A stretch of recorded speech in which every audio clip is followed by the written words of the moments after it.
Okay, we're live. Welcome this afternoon for a slightly later than originally planned Learning and Skills Scrutiny Committee meeting, where we're looking at the school's delegated budget funding formula review. For those who've been in this committee a while, this will be the second time we've done a review, and obviously I look forward to hearing comments. Before we move on to that, though, we have some formal business. Wynne, could you share with us the apologies we've had for the meeting so far? Sure, Chair. We've had apologies from County Councillors Tim Van Rees, Jake Berryman, and from the portfolio holder, Phil Davis. Thank you for that. I am also aware that Councillor Sandra Davis is having technical problems today and might or might not join us. And I've had a message from Councillor Bryn Davis that he again is still having technical problems from the result of the storm a couple of weeks ago, and apologies from him if he's unable to get into the meeting. I now move on to declarations of interest. Does anyone have a declaration of interest in relation to this? I suppose only that we're all school governors and it would have an effect on us. That's covered by the standard dispensation. That's fine. Just to say it. And secondly, just to confirm that we have not been given any party whips prohibited under the local government measure, again by silence. None. Thank you very much. I just had another message come through. Councillor Amanda is having problems getting in, so apologies if she fails. In which case, in the absence of the portfolio holder, I'd like to welcome officers to the meeting today, and I will pass across to Lynette Lovell to introduce the officers that will be presenting to us today and to introduce the documents to us. Thank you, Chair. Just aware Councillor Allard is here as the portfolio holder for finance, whether he wants to say anything before I start, but otherwise I'll start. Councillor Allard? No, happy enough for you to carry on. It's important that we review the funding formula on a regular basis to make sure it's appropriate. So thank you. Okay, so thank you to Scrutiny Committee today, who will be looking through the proposed changes to the primary school funding formula. You'll be aware one of the actions in our post-inspection action plan, which following the July 2019 inspection, was to maintain a rolling programme to review the school's budget formula and the power scheme for financing schools. The remit for the formula review in 2021 was to develop a school's delegated budget formula that was suitable for the school's estate following the strategy for transforming education in Powys. So this year, a formula review group was established with a range of stakeholders and council officers. The group was chaired by Geraint Rees, who's on the call today. They've met on a regular basis throughout the year and reviewed a range of school funding formulae from other rural Welsh local authorities before developing the proposals that you see before you today, and that were consulted upon in October, and all of that documentation is within the packs we have today. So I will hand over back to you, Chair, there, just to say that is what we bring to you today for scrutiny, is the proposal that has been consulted upon, that has been worked on by the formula review group chaired by Geraint Rees, to you today for scrutiny. Thank you, Chair. Thank you, Lynette. Could you just introduce your colleagues and their roles, please? Certainly. So Geraint Rees is here today. Geraint Rees has been the strategic lead for education up until my appointment and continues to work with us supporting the education service here in Powys. We have Anwen Orrells, who's the service manager for central services within the school service area, where the work around the budget lies in her team.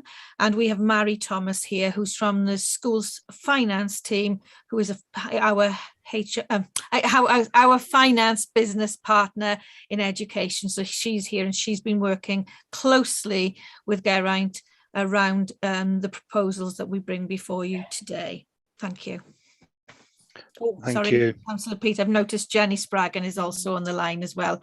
Sorry, apologies. Jenny is also school finance team member supporting schools. Thank you, Lynette.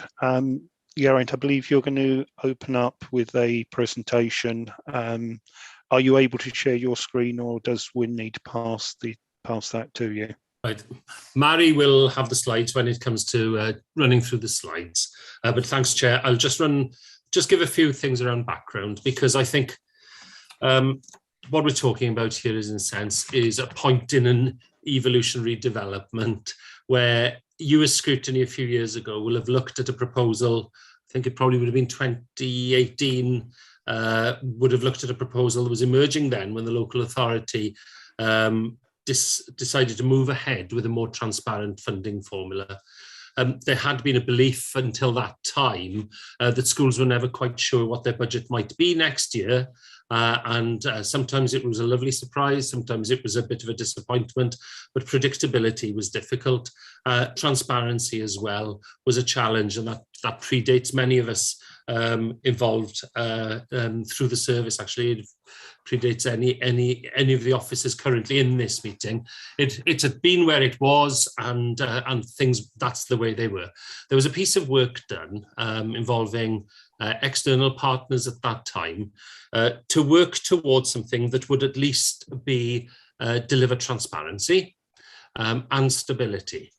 And that piece of work, part of the, as they left that with the local authority, essentially it said, and you'll need to keep an eye on this, because it should be an ongoing process to work on delegated budget formula, because there are invariably unanticipated consequences that come with funding formula, and therefore you've got to have your eyes open and keep adapting to make it as fair and as equitable as you can over a period of time.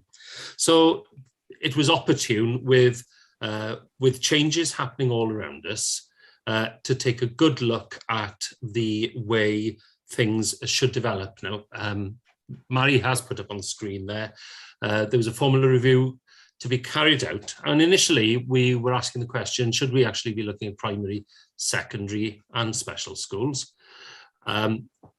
Organisations such as the Pupil Referral Unit, that isn't a delegated budget, and specialist units as well, not a delegated budget, but they're part of our crucial landscape of provision.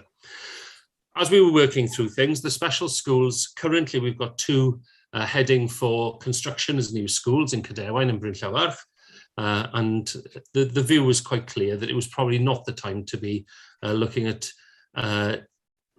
rejigging the delegated budget for those schools, because they actually need to be able to keep going as they are until they're in new premises, and then let's have a good look to see how that works, because that will also give them opportunities for different approaches to teaching and learning and leadership and everything else. So that's been parked. However, there has been a piece of work done that I think officers are probably hoping to be able to bring to scrutiny as part of the next round, not aimed at the 2022 delegated budget, but probably the one after that, where there will be a streamlined way of proposing funding for pupils in special schools. But that's one for a future day, and that'll need to be subject to everything that this one has been subject to. Now, what this has been subject to so far, just in order, it's probably one of those pieces of work that are best scrutinised, more scrutinised than anything else before they even get to yourselves as the council's formal scrutiny panel.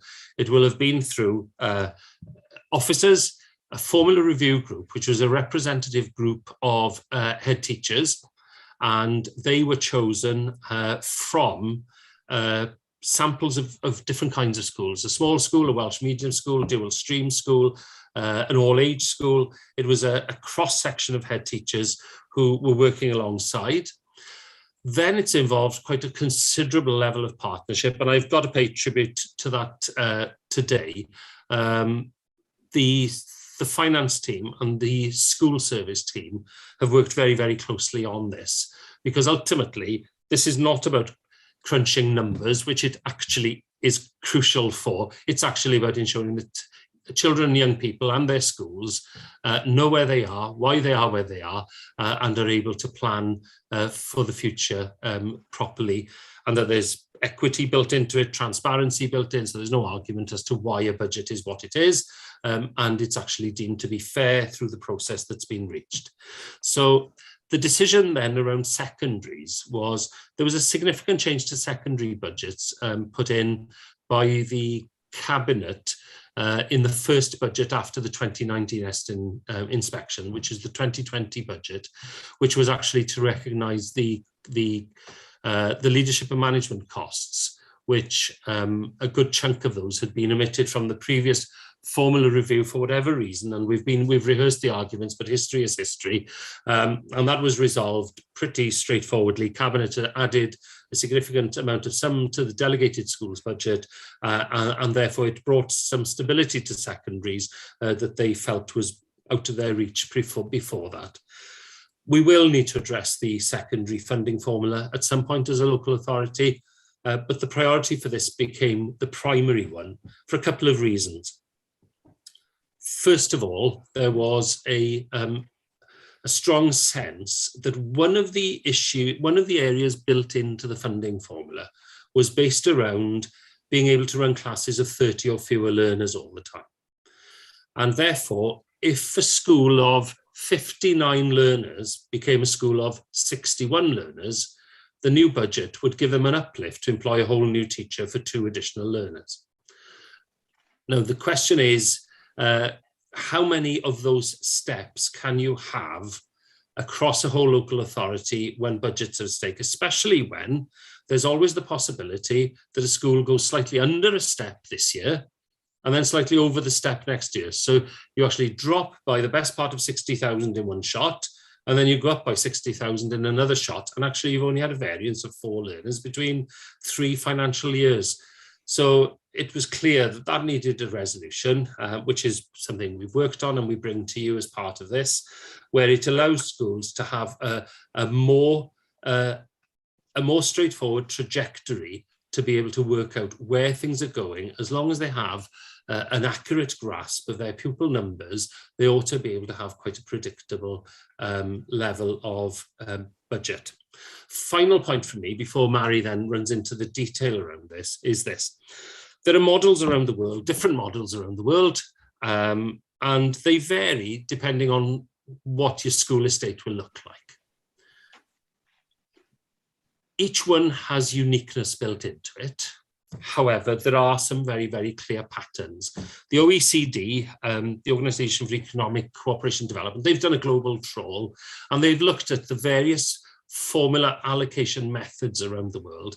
And the most common one is the one that we've used as our model for this one, which is the number of pupils. They are the main driver for the amount of budget you have as a school. The second issue is not all pupils are the same. Some require more attention than others and more support, and that usually comes under the umbrella of additional learning needs, or there may be other factors actually that are not specifically intrinsically to do with the learner, but actually may be issues to do with background, but they're to do with bespoke and unique issues for learners. So pupil numbers, learner needs. The third category that the OECD recognised globally is unique factors linked to your school. And that for Powys is a significant one. Whilst the pattern of schools largely is that there are 1 or 2 forms of entry around most local authorities, in Powys we actually only have 3 primary schools that are larger than a single form of entry of 210 learners. Mary will correct me if I'm wrong there, but we have a range of schools from under 30 learners up to over 300 learners in the primary sector. That's a significant range, and you're going to struggle if you specify a budget that is entirely pupil driven. So there has to be other factors put in. Mary will run through what those factors are that we're proposing then. So you recognise things like smallness of school, building condition, and some other things. Mary will run through those. The fourth element then that the OECD identifies is that organisations, governments, local, national, regional, whatever they call them in different countries around the world, have priorities they need to address and deliver. And there should always be a component in the budget which says, well, this is a change or a drive that's needed in the system. So, for example, in a country such as Wales at the moment, introducing a new curriculum, there's a significant bit of budget that's come over recent years for developing the workforce. And therefore, the fourth component is the bit of the budget that helps drive national or regional or local change. And therefore, they might vary from year to year. You might have a focus for a couple of years on tackling the impact of poverty on younger learners. Whereas a few years later, you might have one on tackling the impact of poverty on older learners. But there's an element where that sort of priority, whether it's local, regional or national, can be shown. And therefore, this OECD model with 4 component parts became the driver around this. And then Mari will run through the detail around this. But essentially, component 2, additional learning needs, was addressed last year, and that we came to you through scrutiny on that, and that has given targeted funding to where the learners with additional learning needs are in the main, and that will be ongoing. And there's one issue to be addressed in this formula review that helps pick up a piece of that work in order to tie loose ends together. But the main focus this time is on component 1. What is the per pupil sum and what's fair to have there? And what are the unique factors? Component 4 is largely to do with grant funding that comes from Welsh Government as things stand, because we're not in an era of surplus and spare budgets in local authorities and haven't been for some time. But should we end up in a time of greater flexibility, component 4 would need to be looked at there. So that's what we've got there. And as I said, it's been through the formula review group, it's been through the school budget forum. Your views this afternoon as elected members, obviously it is critical because next Tuesday, I think it is next Tuesday, the Cabinet will take a look at this and determine a way forward on it. But I'd like to thank finance colleagues and colleagues in school service and in schools themselves for the hard work that's gone into this. Diolch.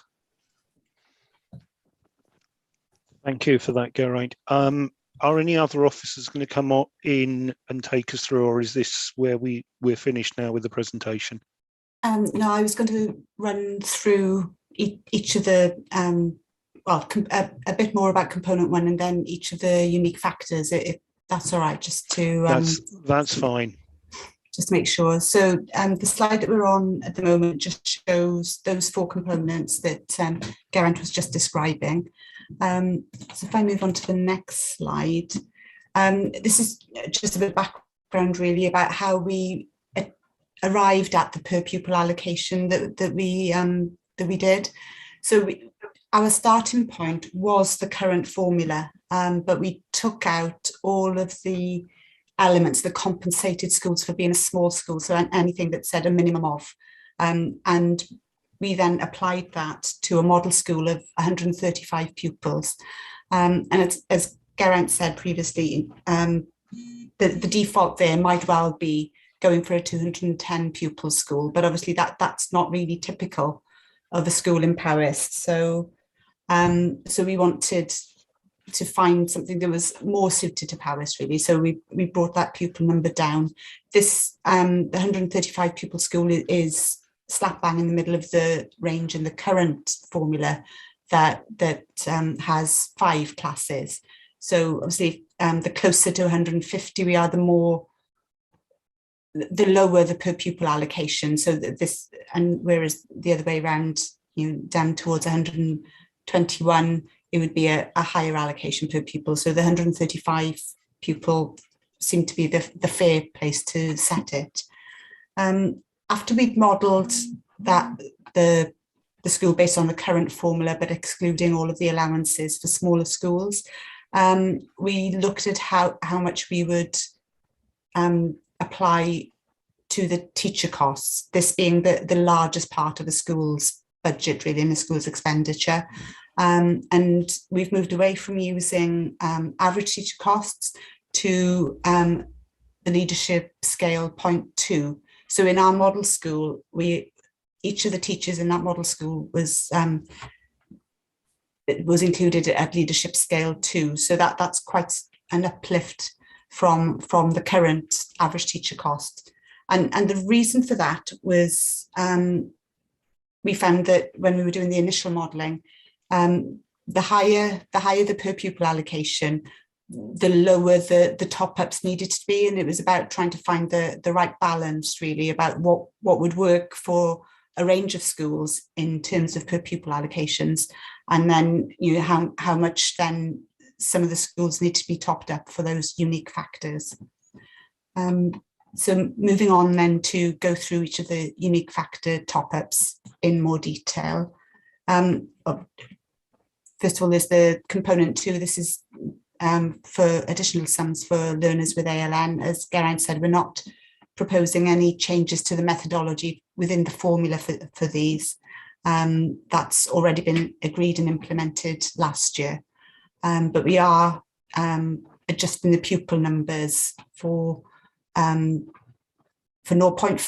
FTE pupils for those that are attending the specialist centre, and we'll continue to do that in the new formula as well. And that was to allow schools with specialist centres to be able to reintegrate the children that attend the specialist centres, so that they're not 100% of the time in the specialist centres. They can reintegrate into mainstream classes as well. So we wanted to make sure that they were able to continue to be able to do that. Now we're moving on to. Could I just add something quickly there, Councillor Peet? Is that okay? Go ahead, Geraint. Yeah, just to say, I mean, the ALN strategy that was endorsed about 1.5 years ago now involves a mixture of special schools, specialist centres and satellites for ensuring that children, wherever they live in Powys, have access to something that can meet their needs as locally as possible. Now, sometimes it can't be done immediately locally because they need the facilities of a special school. But the specialist centre is actually an important component in all of this, so that there can be some work done there. The challenge around this is the specialist centres are they're funded by the local authority as and there's always a danger that they're seen as an appendage to a school. The key thing as they develop, and many of them are well down the track and have done a great job of this, is they're not an appendage at all. They're actually a part of the school, but the budget goes through directly from the local authority. By adding that half pupil component, for every child in the specialist unit, that the school also gets funding for that child, for half of it to be on top of the school's budget as well. So that means that no school is at a disadvantage for having children in a specialist unit. And secondly, and this is the important one, there's money in the school budget for the child to be in a specialist unit as and when they need, and to be back in mainstream as and when as well, because many children in specialist units don't need to be in a specialist unit all day, every day. But we need to make sure that they're funded for when they then join their mainstream class, whether it's been for music or for art or whatever. And therefore, it might on the face of it seem generous, but on the other hand, if the local authority strategy is to support specialist units as locally as possible, then these are important ones to make sure that no school is at a disadvantage. So that's the ALN change that's in the mix, is that. Thanks. Sorry to have cut across there. Yeah, brilliant. So moving on to the first of the unique factors, it's the top up for being a small school. So as Geraint discussed earlier on, some of our smaller schools wouldn't have enough funding through the per pupil allocation to be able to have sufficient classes. So we worked through those and allocated additional funding bands for them. So we in the original consultation, the first band was between 0 and 40 pupils, which was at 60,000, and then gradually reducing as the number of pupils increased. And when we did more recent modelling, we found that the 4 smaller schools, so the ones below 30 pupils, needed a bit more of a top-up than our initial modelling had shown. So what we're proposing now is that there's that initial band for schools with 30 or fewer pupils that would be 70,000 then. So that gives the very smallest of our schools a bit of a top up to be able to manage and keep their classes going as they need to, really, so to supplement their per pupil funding.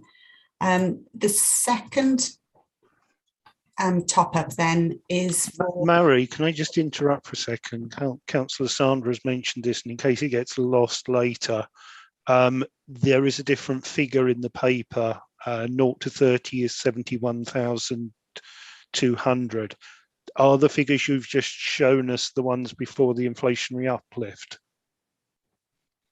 They are, yes. Yeah, they are.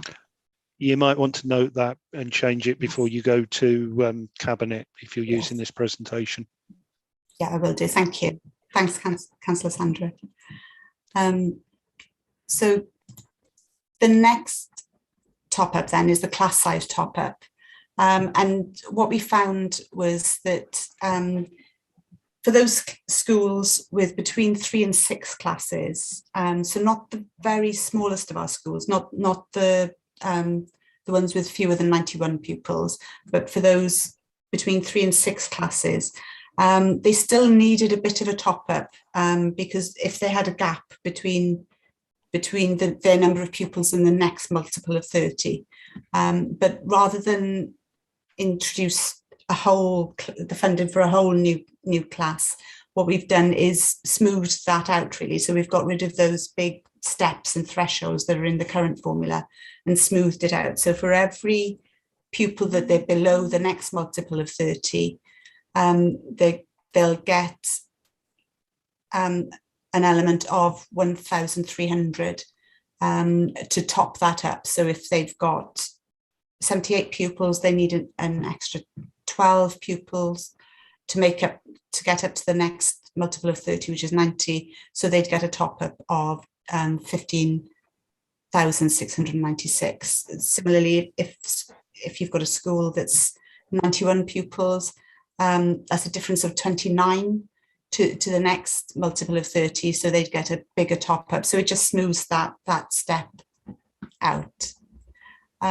The next top up then is a top up for junior schools. The way we've worked the per pupil allocations is there's 2 different amounts, one for foundation phase because of the ratios that schools need to meet for foundation phase, and one for key stage 2. And for the juniors, that we've only got one junior school now that's only got key stage 2 pupils in it. That meant that they maybe didn't have as much flexibility in their funding, and therefore their ability to staff their classes as schools that had foundation phase and key stage 2. So we're proposing that there's additional funding for them to provide them with that extra bit of flexibility, which they've been used to having with the current formula. The next set of top-ups then is for dual stream schools. And this sort of mirrors the small school and the class size top-ups, but for a small stream and for a class size within the dual streams. So I think every dual stream primary phase school has needed to have the class size top-up, so they're all within that 3 to 6 class range. And I think there were 4 that needed to have a small stream top-up. One school had a small stream top-up for both streams because both their streams were below 61. I think there were 5, sorry. Three of the schools had a top-up for their English stream and one had a top-up for their Welsh stream. So it depends on which stream is the smallest as to which stream gets topped up. But obviously once it gets to the school, it's up to them how they allocate their resources then. In addition to the dual stream top-ups, we've also introduced a bilingual school top-up. Many of our schools that teach through the medium of Welsh, whether it's a Welsh or completely Welsh medium school or a dual stream school. They do tell us, and they've evidenced to us that they have additional costs in particularly around correspondence, resources, and that kind of thing. So this is really a small amount, a small lump sum for each of those schools, just to acknowledge and recognise those additional costs that they have in needing to correspond in 2 languages rather than just one. The next slide then shows the unique factors that relate to the premises, so buildings and grounds areas.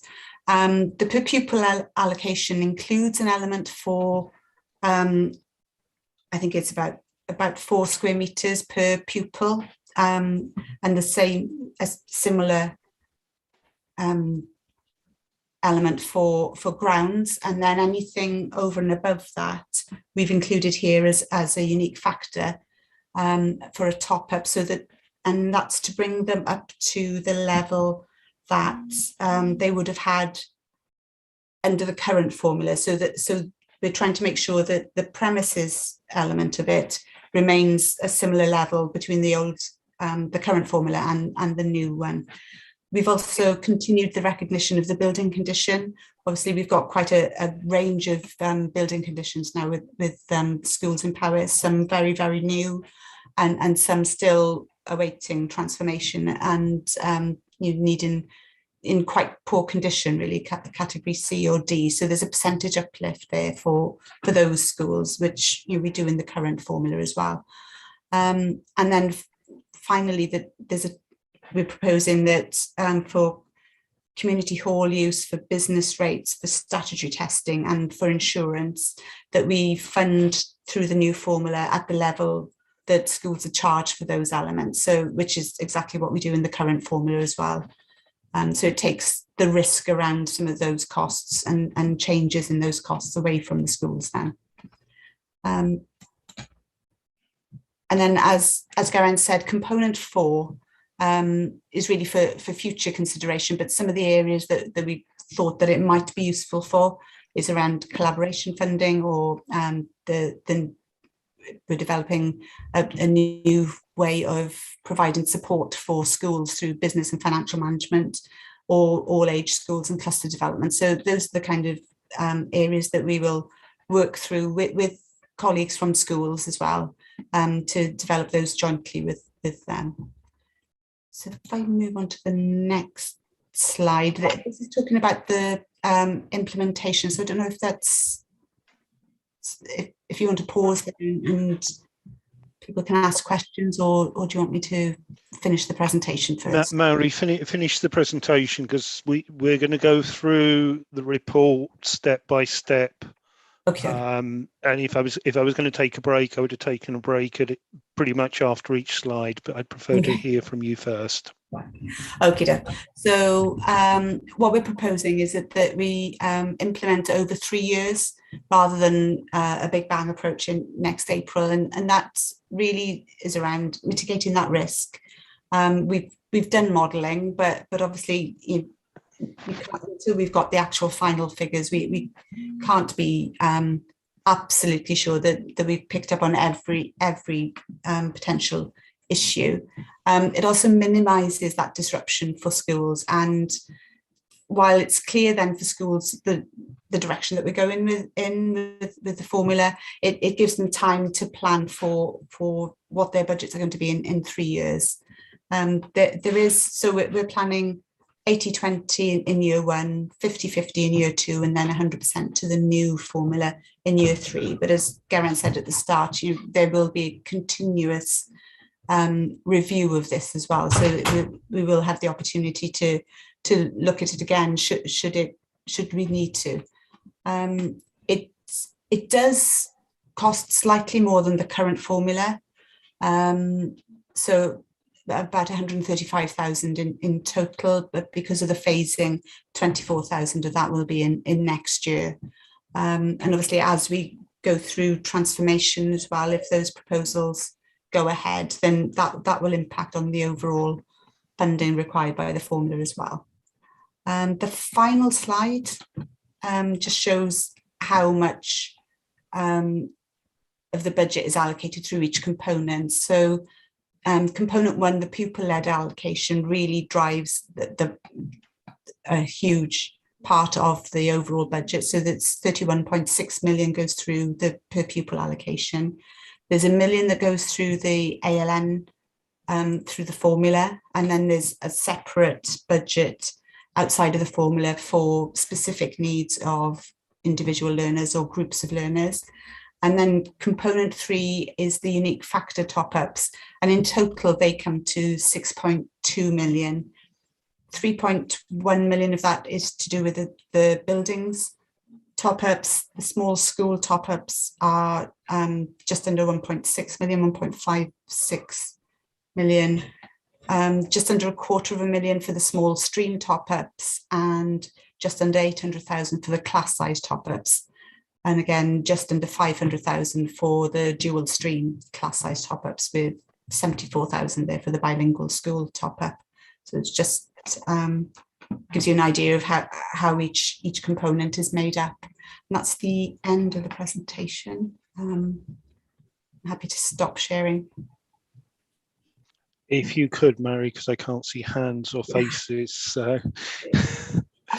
Thank you very much for that. I think that gives us a very significant introduction. And I know it's been a heavy week for colleagues with a previous scrutiny meeting on Wednesday and full council yesterday. So that introduction will have perhaps given a few that have been struggling to get their heads around the paper documents a chance to get up to speed as well. So it's very, We've been interviewing as very well, helpful. So. Indeed, Councillor Cathey, it has been, considering how close we are to the end of the autumn term, it's been a very busy week for a lot of us. I'm going to turn back to the paper itself. So if colleagues want to go to the formula review pack, and I'm going to, as we go through this, I'm looking primarily at the report that's going to portfolio hold to cabinet, sorry, and I'll use the numbering within that report, and if others could do the same when referring to things.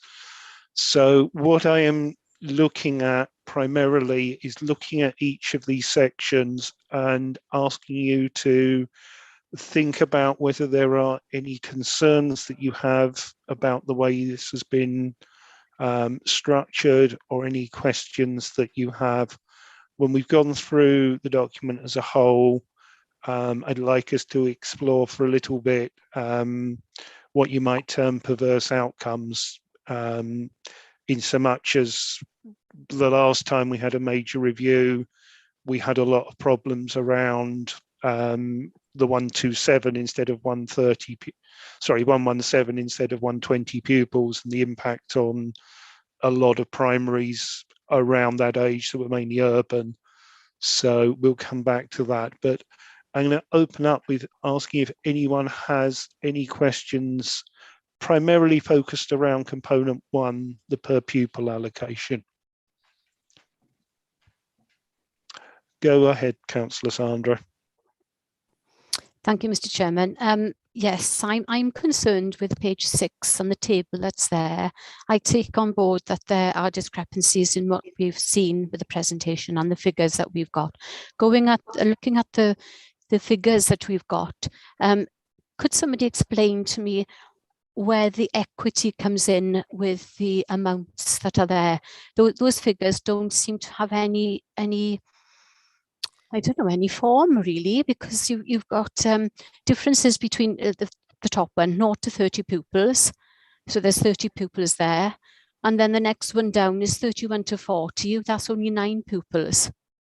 And then you've got 41 to 60. So there's disparities within each of those tables and different amounts. I can understand different amounts, but I can't see an equation to reach those figures. How did those figures arrive, please? Okay, so we're looking at 3.9 in the report, yes, which is the modelling for the additional top-ups for pupil numbers. Do you mind if I come in first, and then we'll get the detail around the modelling then from either Mary or Jenny's in the background, who crunched a lot of the numbers as well. The first thing is that the budget will primarily be driven by pupil numbers. So if you're a school, and you were mentioning the groups there, 0 to 30 learners, then you have 30 or fewer learners, which give you a per head allocation. That per head allocation is the same for everybody across the system. So that's built in right at the beginning. Once you're then above that threshold, it starts to become that the impact of your numbers becomes smaller. The impact of your smallness becomes less consequential as you go down the table. So by the time you're up to 80 learners, you have a far smaller impact from being a school of 80 learners than being a school of 30. And the work that was done then was to create the graded steps. So for example, it doesn't matter what size school you are, you need somebody who's going to do the opening, locking, general care of the building. You may have to heat the building as well, and there's an allowance there if you've got surplus space because you're small. You also need a head teacher, whether you're sharing with somebody else or not. And therefore those costs are divided in our very smallest schools. They're divided between a very, very small number of learners. Now, the argument you might present could be, you know, does it really cost this much extra to run a school of 30 or a school of 41 or a school of 51? Well, the reality is, yes, it does. And it's not the only top-up they'll get, because beyond a certain size, there's also top-up because schools in that mid-range also struggle to run viable class sizes, because say a school of, say you've got 220 learners, you can divide your 220 learners around a greater number of classes and get fairly large classes together right across the board if you choose to. You could run one exceptionally small one if you wanted, but generally schools divide according to learner need and more equitably across the board. So there is a step that goes up and up and up. The smaller you are, the harder it is for you to pay the basic bills that you have. And in a sense, this does raise the issue that's live in the media at the moment. And I see people commenting on social media all the time around small schools.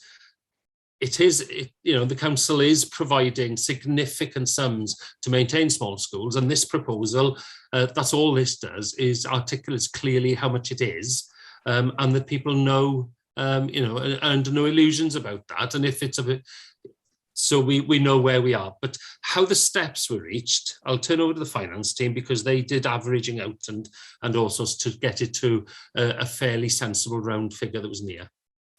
Who's going to lead on that? Is it Mary? I'll start, and Jen can chip in if I get anything wrong, I think. So after we allocated the per pupil allocation across all the schools, what we then did was look at all of the elements within the current formula and just look at where they had a shortfall on those. And because there are different ratios for each of those elements, really, that's why it's not exactly equal steps, but that's what we drew it back to all the time, really. It was just, at the very least, making sure that there was sufficient in there for the number of teachers that they needed, really. I don't know, Jen, if you've got anything to add to that. No, that's exactly what I was going to say. Lovely. Could you give us a little bit further clarity?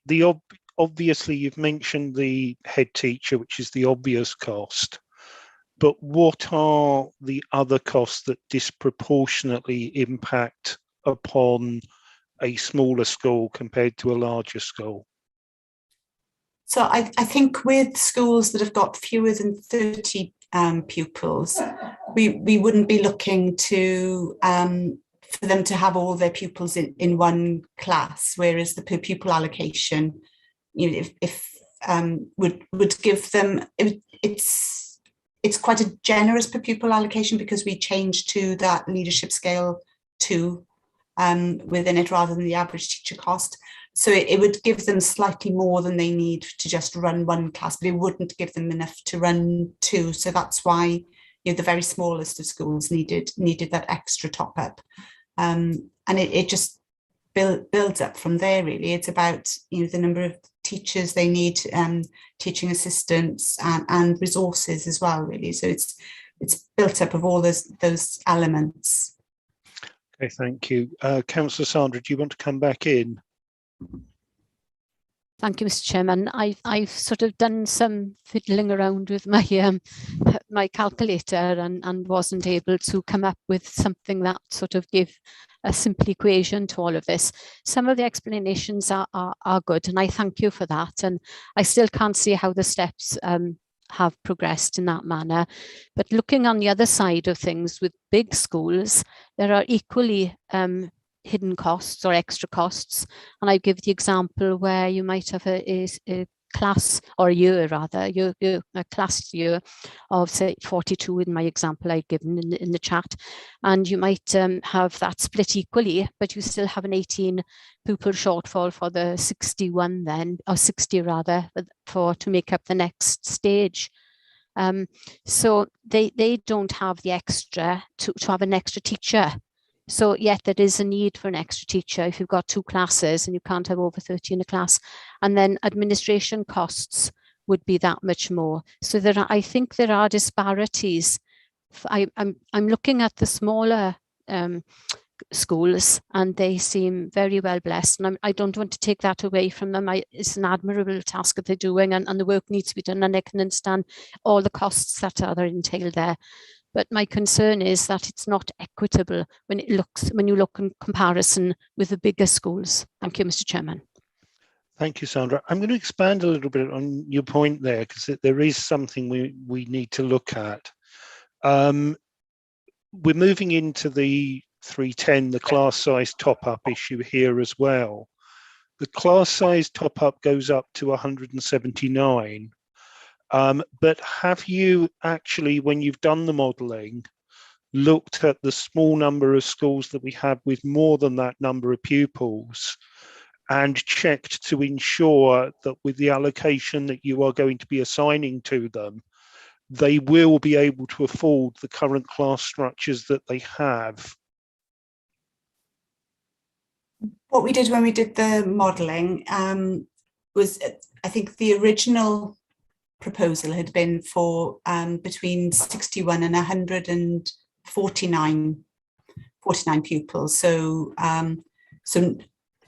but when we did the more updated modelling, we could see then that the schools, that extra class also needed the class size top up. So that was sort of an iterative process really that we went through when we did the initial modelling and now more recent modelling with more up-to-date figures. And what we're working on now is running this for the next 3 years, showing what the plans would be if it gets approved next week. And at that point, we'll sit down then with the finance officers, but also with the school improvement officers, and work through that with them. Just to highlight any anomalies or any strange things that do crop out. But we did do quite a lot of that initial modelling, and then a second wave of modelling when we updated for the pupil numbers from November and inflation as well. So we're confident that the class size top up only needs to go up to schools of sort of the 6 classes, so the 179. I can see Geraint wants to come in as well. So. Yeah, I know, and I'm going to let him come in before I come back on it. Just simply, I mean, Councillor Sandra is asking a really important question here, and it is to do with how do you ensure that you drive fairness for learners who happen to be in a school of 320 learners and learners in a school of 30 learners. And that's the challenge that Powys has. The spend on primary education is round about the average for Wales. There's not a problem in the spend. It's actually the scale of distribution that's happening. historically, people have never really got their heads, not just in Powys, but nationally, never really got their heads around what is the additional cost of maintaining such a diverse and rural system. And I think this is what this does, is we're going the next step of transparency. And I think it is appropriate, even as an officer, for me to say, it is absolutely crucial that as transformation proposals work their way through, the average funding needs to be a holy grail, really, not to let that go far, so that actually what then happens is that any savings in the system ideally are reinvested in the education system. And if they're reinvested in the delegated budget, that they go into the per learner pot, and therefore the benefits are spread around right across small and larger schools. But we begin to address the question that Councillor Sandra's asking, which is how do you make sure you're fair to the larger schools? Now, this piece of work does show that the larger schools currently are in general at a disadvantage when compared with their peers across Wales. In the new formula here, there will be a growth because there is the per pupil allocation is a strong driver. And because it's pitched at the teacher cost being linked to level 2 of leadership, schools can spend that as they wish. Nobody's expecting them to pay level 2 leadership to everybody on their staff, but it gives them that budget to play with. The larger schools should see over the 3-year period a benefit. And many of our larger schools also serve areas of quite considerable deprivation, and it'll help them address that challenge as well. So it's honesty about who gets what and why. Secondly, it says clearly small schools do cost money. It's perfectly reasonable they cost money, but it needs to be known so that that's clear as well. And also the Welsh Government have got guidance on what percentage of the budget should be pupil driven, and that is actually delivered through this, that it is driven on that basis. But hopefully we can make sure that there's no ever slipping back down the league table again in any way in Powys. It's an onward journey from now on. Thanks for that, but I maybe need to ask a straight yes, no question. Can you give me assurance that there will be these larger schools over 179 pupils won't find themselves in a position when they get this new funding formula where they are unable to deliver on the class structures that they have at the moment? Right. It's a simple yes or no. Can we have that assurance? Well, the question about class structures at the moment isn't always an appropriate one to ask, because every year is a dynamic change. The whole thing about school leadership is you change from year to year. What I can say is the leadership 2 figure that we're pegging the teacher's salary to, built into the per learner money, if you average that across all the classes that you have, it's an uplift of more than £5,000 for each. There's a difference of over £5,000 between where the current average teacher cost is and where that L2 is. Spread that across 179 learners and you've got your answer to how much of an uplift that involves. And it would secure virtually the equivalent of an additional teacher salary driven by pupil numbers.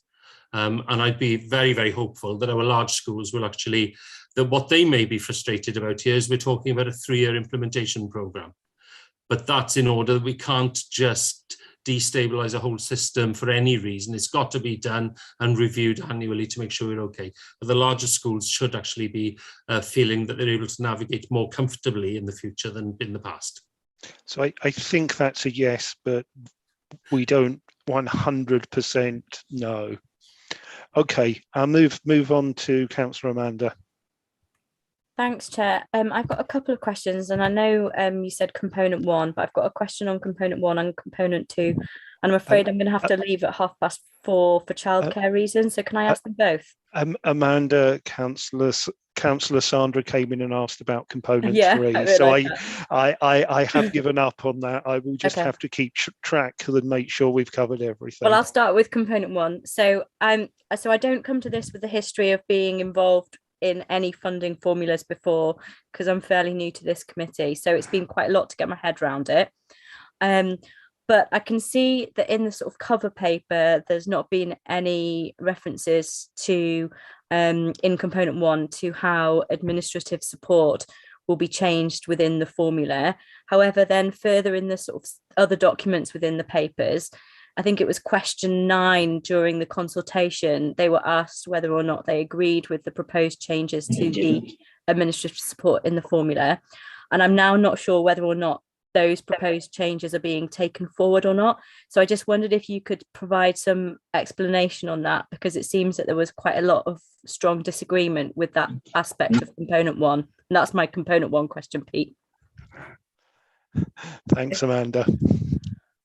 So those questions related to how we came up with the per pupil allocations, and we wanted to be really transparent about the changes that how we built that up from the current formula and the changes that we made from the current formula. So the administrative time element was one of those that had a minimum level built in. So we did strip that out so that we weren't sort of compensating for smallness within the per pupil allocation, that would be entirely within the unique factors. But in the same way that Geraint said that we've costed the teachers at Leadership 2, but we're not expecting all the teachers to actually be employed on Leadership 2. It's a methodology for allocating a sum per pupil, and then on top of that, then they've got the unique factor top-ups as well. And then it's up to the schools then how they spend that. So we're not telling them how much admin they should have at all within that. It was simply a methodology to come up with a per pupil allocation. Geraint's got his hand up again. Yeah, Geraint, come in. Can I come back? That Mary alluded to there something very, very important as well, which is because of the way the formula that's currently in place is constructed, there's a sense where it's a bit like painting with numbers, which was my favourite ever Christmas present as an 11-year-old. I don't know how many of you are familiar with it, but there's a danger that because of the formula says for your school, you should have somebody on a scale 4 admin for 13 hours a week, or that's what you're funded for. Some of our schools then think, well, okay, that's what I need to do. The bottom line is that in a modern school environment, the funding needs to be there, and the head and the governing body and the senior leadership team of the school need to work together to work out how they want to allocate it. Now, the crucial thing about this is a way of distributing to schools. So, for example, the admin cost that Councillor Amanda was asking about for small schools, that really is an important one, because if you need one receptionist, stroke office general handler of all things front of house, if you need that for a school of 30 and you need that same capacity for a school of 90, well, it's a far higher cost per child in the school of 30. It's just, that's one of the realities that we have. So that's built in then to the small schools top up. However, at what scale, how many hours you want, that's a matter for the school to determine, to make sure that it can function effectively. And I think that's probably an important piece of work we need to engage in with heads and chairs of governors in particular over the coming months, to make sure that they don't just read across and say, for section 6, spend that amount of money. No, look at what you're currently doing, ask whether it's right, look at your new sum of money and say, right, what can we do that's different? And in some cases, they might actually come up with more imaginative solutions or more relevant ones to their own school, but we need to get away from the allocation equals the spend. It's the total allocation needs to equal total spend. That's what we need to get to, and schools to feel that freedom as well. Thanks both. I think that's a helpful answer actually, and what you said about engaging with schools and governing bodies is important, because I guess there is a risk that a smaller school would employ someone full-time for admin, and yet that might not be necessary. But what you're saying is that they would have the flexibility under the formula to not do that because it's their choice. So it's then it's making sure that the governance of that is done well. But yeah, thanks for that. My second question is about component 3, and again, I'm not sure of the answer on this one, but it's whether or not the small school top up applies equally to federated schools, because if a school that is, say, under 30 or whatever, or under 50 is part of a federation with a larger school, will that school still get the top up? And will the fact that a federated school has less costs due to, say, for example, I think it's they share a senior leadership team, how will that be taken into account to make sure that the small school top up isn't overly inflated for a federated school? I might be wrong though, perhaps federated schools are not classed as small schools, but I just would wait for some clarity, please. I'm happy to come back on that, Councillor Peter. Go ahead. So federated schools, even though they're federated, they're still treated as separate schools in as far as the funding formula is concerned. So we fund them as individual schools, and if they then put a shared leadership team in place, then they will benefit from that by having more freedom within the rest of their budgets. So their budgets are still completely separate from each other. It's the governance that's federated, really. But so say they have a shared leadership in place, won't their costs then be their cost should be less? So yes. Should there not be something within the formula that takes account of the fact that a federated school would have less costs than a non-federated small school? I can see Garrett shaking his head. Well, as somebody who previously headed a federation, one of the reasons for federation is to seek benefits for learners, and if you're able to make a federation work with shared leadership across 2 sites, the net gain needs to be for the learners. It's not for the local authority then to punish the governing body by saying, because you're saving a bit of money, we'll take it away from you. We should be saying it's your per pupil allocation, it's your top up according to the size of the school. That's your legal structure. Good luck to you. Go and spend it on good things for learners. So I think sticking to that principle is really important on this, and we ought to encourage innovation through it. I think we'd be pushed legally, by the way, to be withholding funding because schools are in a federation. It's their good luck. There aren't great savings. Councillor Aled, I think, is putting in there. There aren't great savings through federation, but there are some marginal ones. And in the smaller the school, the more important they are in terms of being able to add a bit of extra software or hardware or a few extra hours of literacy support or whatever else somebody might want. But local authorities that thought federation was a major saving. It isn't, but actually there are some marginal ones which schools should be able to use then. Okay, thanks for that. Okay, I'm going to, before I bring Councillor Lucy in, Councillor had made the other comment, once the lump sum is delegated, it's delegated, which is legally accurate. But I'm going to ask the question, it's probably one for Geraint. Over the last few years, we've seen cluster business managers tested and then be lost because the whole cluster didn't invest from their delegated budgets in them. We've got the issues around ALNCOs within there.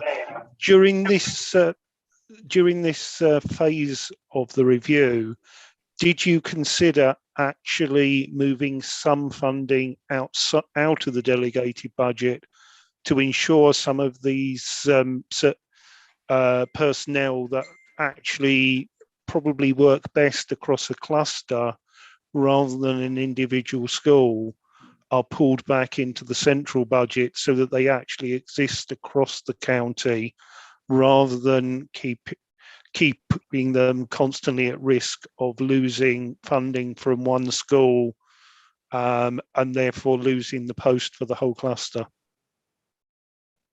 Right, this is an area of work where there's been some work going on around cluster business managers that you'll be aware of. I think the lessons from the past, you're right, Councillor Pete, to say it's pretty disappointing when where there were schools that worked together, created an effective family around somebody who could do a good job for them.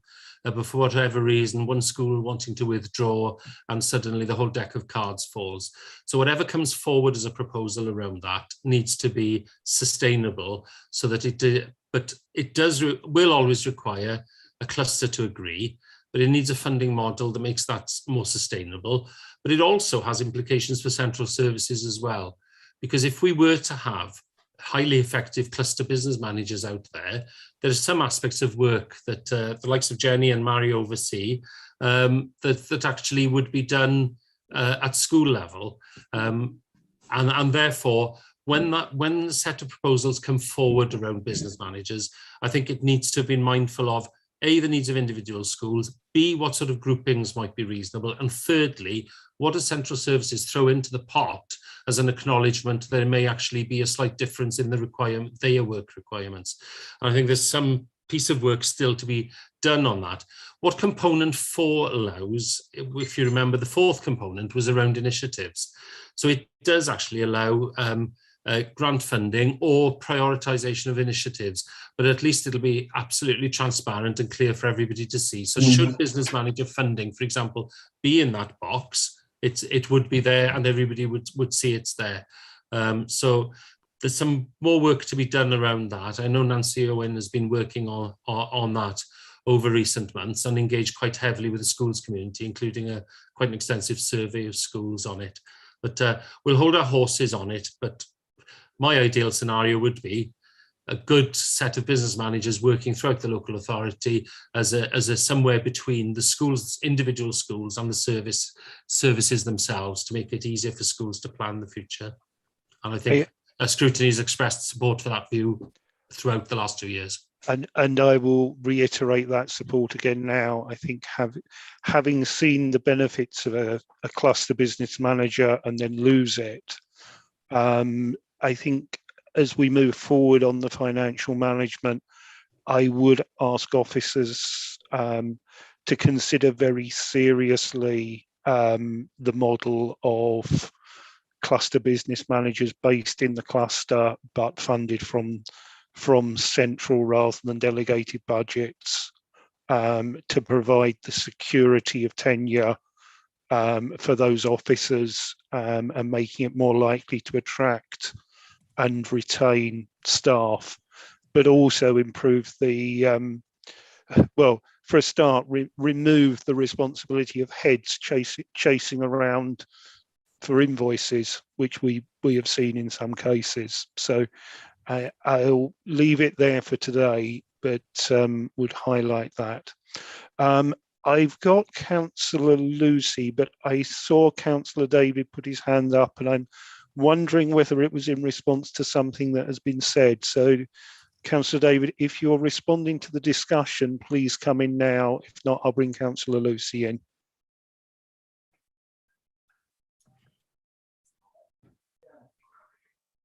No, Chair, I've got something slightly different to talk about. Okay, thank you, David. In which case, Councillor Lucy. Thank you, Chair. I just wanted to come in relation to point 3.19, the building condition top up. Knowing that some of our schools are in very poor condition, the top up of 3% on a condition D building doesn't seem very much. So I just wondered whether we could have any more information on that.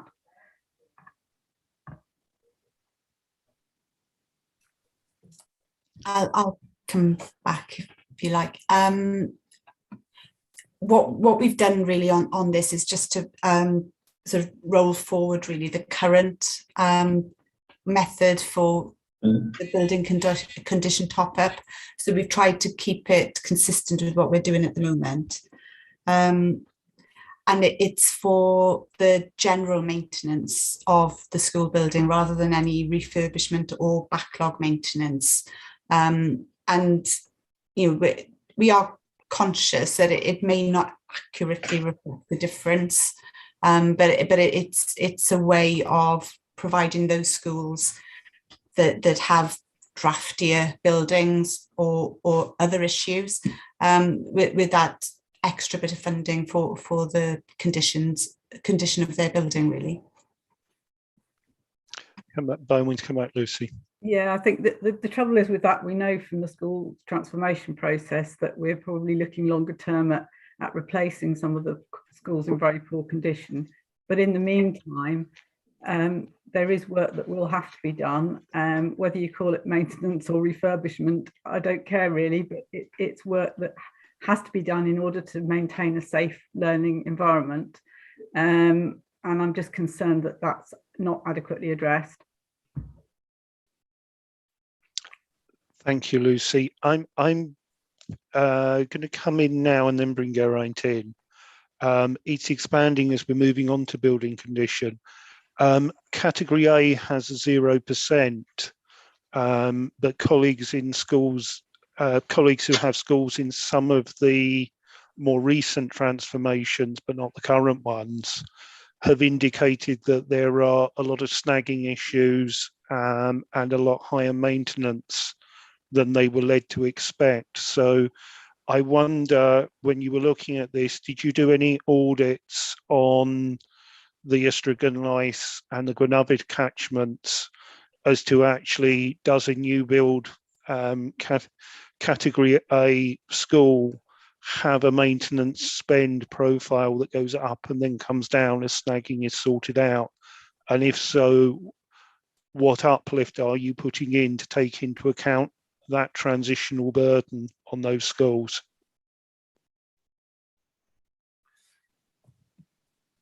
Can I just come back initially on that? Snagging is largely the responsibility of the contractor, and there's a time between end of construction and the final sign off where snagging needs to be resolved. If we do need to tighten up on the way that's being overseen, then if that's the message, then we can report that back, because having been through capital spends in various schools where I've been head, it really is important that the contractor who takes anything between 6 million and 35 million for building your whatever you've got owes it to you to leave it actually spot on as they promised it. So if we need to do on snagging, let's get that resolved. The second issue is in terms of, I think Councillor Lucy's right to say it is scary, the amount of investment we need in some of our more decrepit buildings. And that is an issue then that needs to be resolved in the capital planning of the council, and should also play a key part and does in the weighing up of transformation proposals. What's the benefit of bringing forward an investment in a new school rather than patching up endlessly something that was built in 1890, which probably now needs to go to the afterlife? I think that is a live issue in transformation. But as Councillor Lucy also said, transformation takes time, and there's the interim. What are you going to do about it? We've got to make sure that the delegated budget to schools is it's the revenue spend of the day-to-day stuff, and we need to make sure that the work that Lynette will be involved in as a new member of the corporate team, looking at the budget, that the allocation into capital to ensure that backlogs can be sorted out, and major issues that are not to do with the day-to-day things a head teacher oversees, that they're on the table, and we need to be realistic about them. It might actually drive the transformation agenda. There's a lot of noise in the transformation narrative at the moment from people not wanting change or the change that's proposed. It might just help if people were fully cognizant of just how a backlog affects every learner in the council if we keep patching. But sorry, I've jumped in there. I don't know if Lynette wanted to come in. I think Lynette came in and then came out again, because I think you answered what she was going to say. Geraint, I'm going to pass a couple of council colleagues to you directly outside this meeting, so that some of the issues that I am being lobbied on can actually be brought before you, and you can consider whether there are issues or not. I think that's the best way to move forward on my comments there. As before, Councillor Edwin, you raised your hand in that session. Is your hand about this section, or can I bring Councillor David in?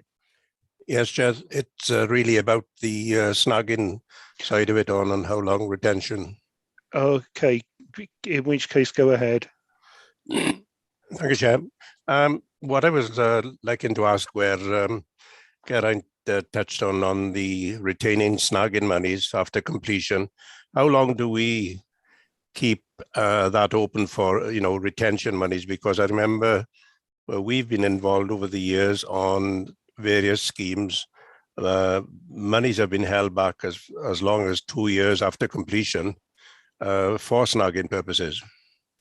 And I think, that when we reflect on some of the school maintenance issues, if this was monitored more closely, many of these schools would have been completed to a higher standard.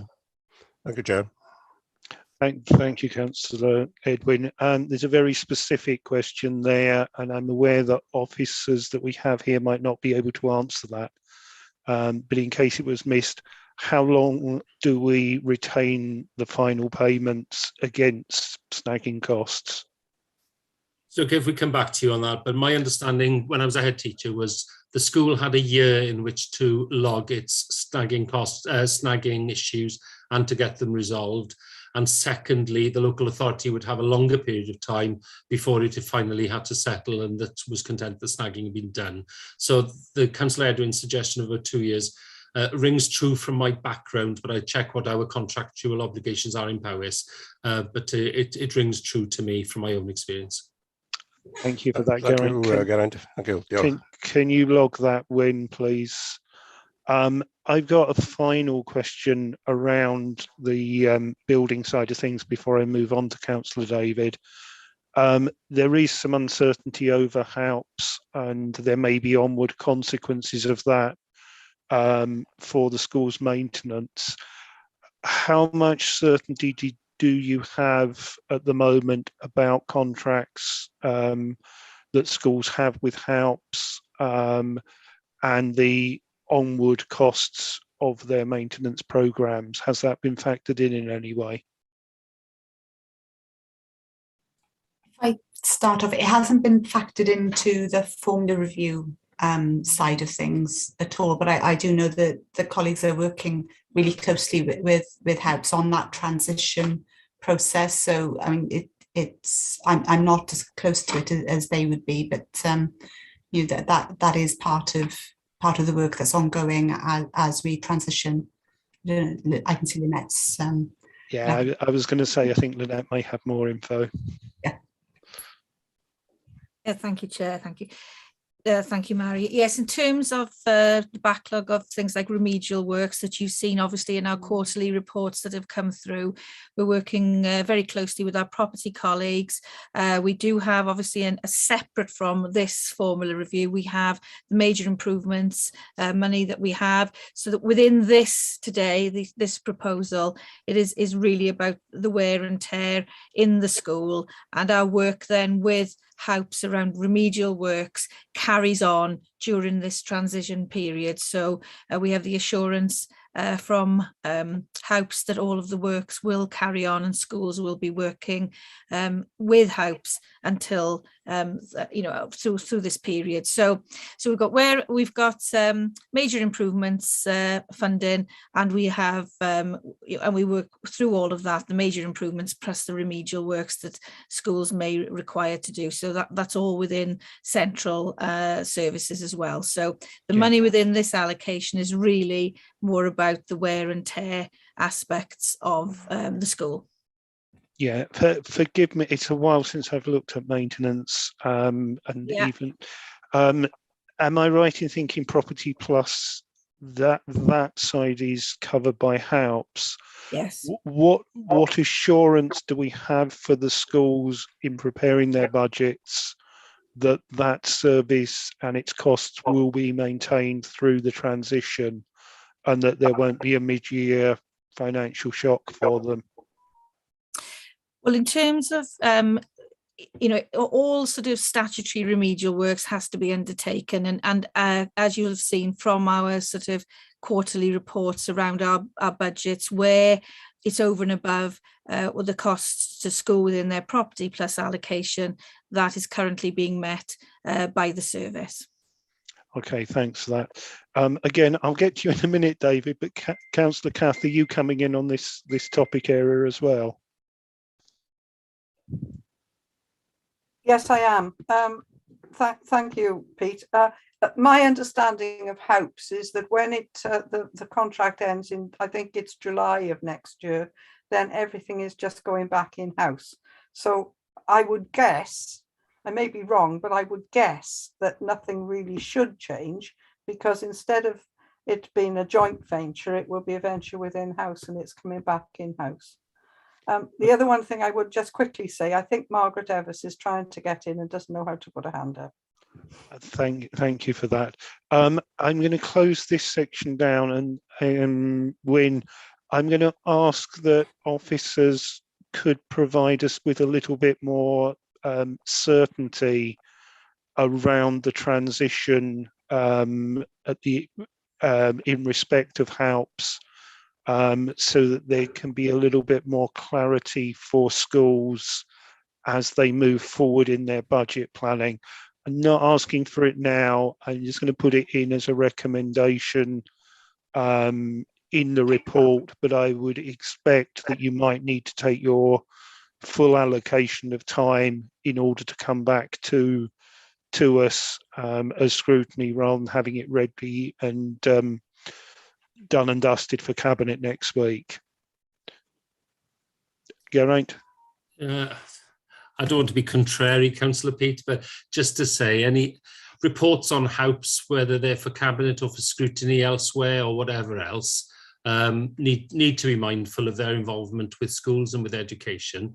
With delegated budgets, we need to be careful that we don't end up in a situation where we're allocating a budget that fits a particular supplier. It was an old story that used to happen in local authorities, where the local authority, the price charged for the service miraculously was the same amount as put into the delegated budget. And then people used to argue that it was always just a bit less than if you went to the private sector. And the argument was that local authorities were essentially self-perpetuating their own empires by allocating a budget that meant schools had to come to them for the service. The whole point of a delegated budget is it actually, in areas where that freedom exists, and there's a good number of those areas, that actually heads and governing bodies need to be able to determine where they go for it.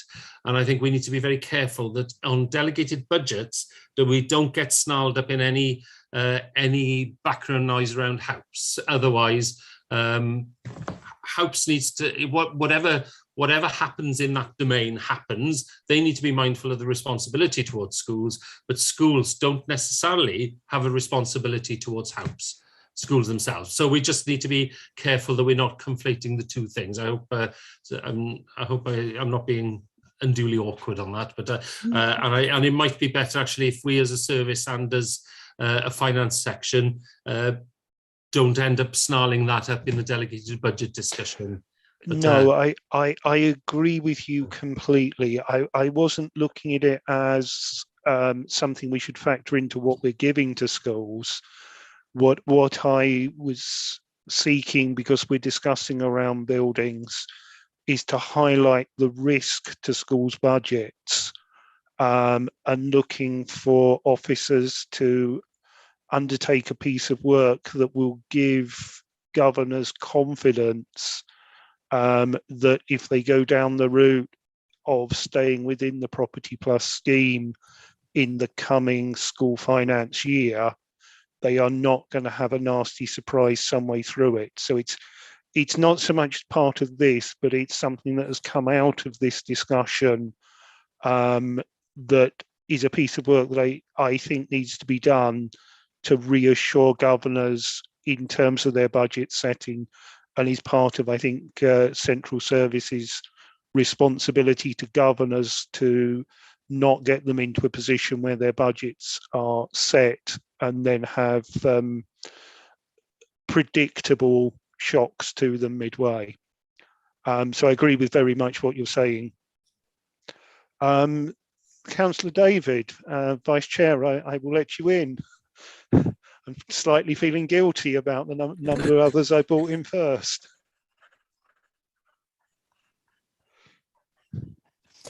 Don't worry, Chair. If I can just comment on what Geraint has been saying about these buildings and the super schools that they're building these days. It's not quite as simple as that. I can think of 3 schools in close proximity to me that were built in the 1950s and 60s when central heating oil was somewhere about £8 or £9 a tonne. It's now what, about £400 a tonne? And you know, the insulation that Powys has put in is sort of negligible. There's a cost there that at some stage they will have to look at. The buildings are sound, they're good, but they will need to be retrofitted to make them suitable for today's economic climate and climate change and sustainability, everything like that. But the question that I really wanted to ask, Chairman, is around, in the sort of introduction to this report, it talks about a school that can lose between £50,000 and £60,000 if a couple of pupils move from a school or something like that. And I couldn't understand quite what will happen then, because it gives the example of a school with 135 pupils, which is practically bomb-proof from 2 pupils leaving, because they're right in the middle of a number. But what happens to a school with 151 pupils and then 2 pupils or family leave? It puts them down to 149 pupils. The head immediately has to start on redundancy procedures, which take 2 terms. But during those 2 terms, probably people arrive in the school from wherever, and it's back up. So the redundancy is cancelled. What will happen under the new regime? I know it's going to take 3 years to come fully into effect, but what will happen to that school presently with 151 pupils, but when the head arrives there on Monday morning, he finds he's actually down to 149?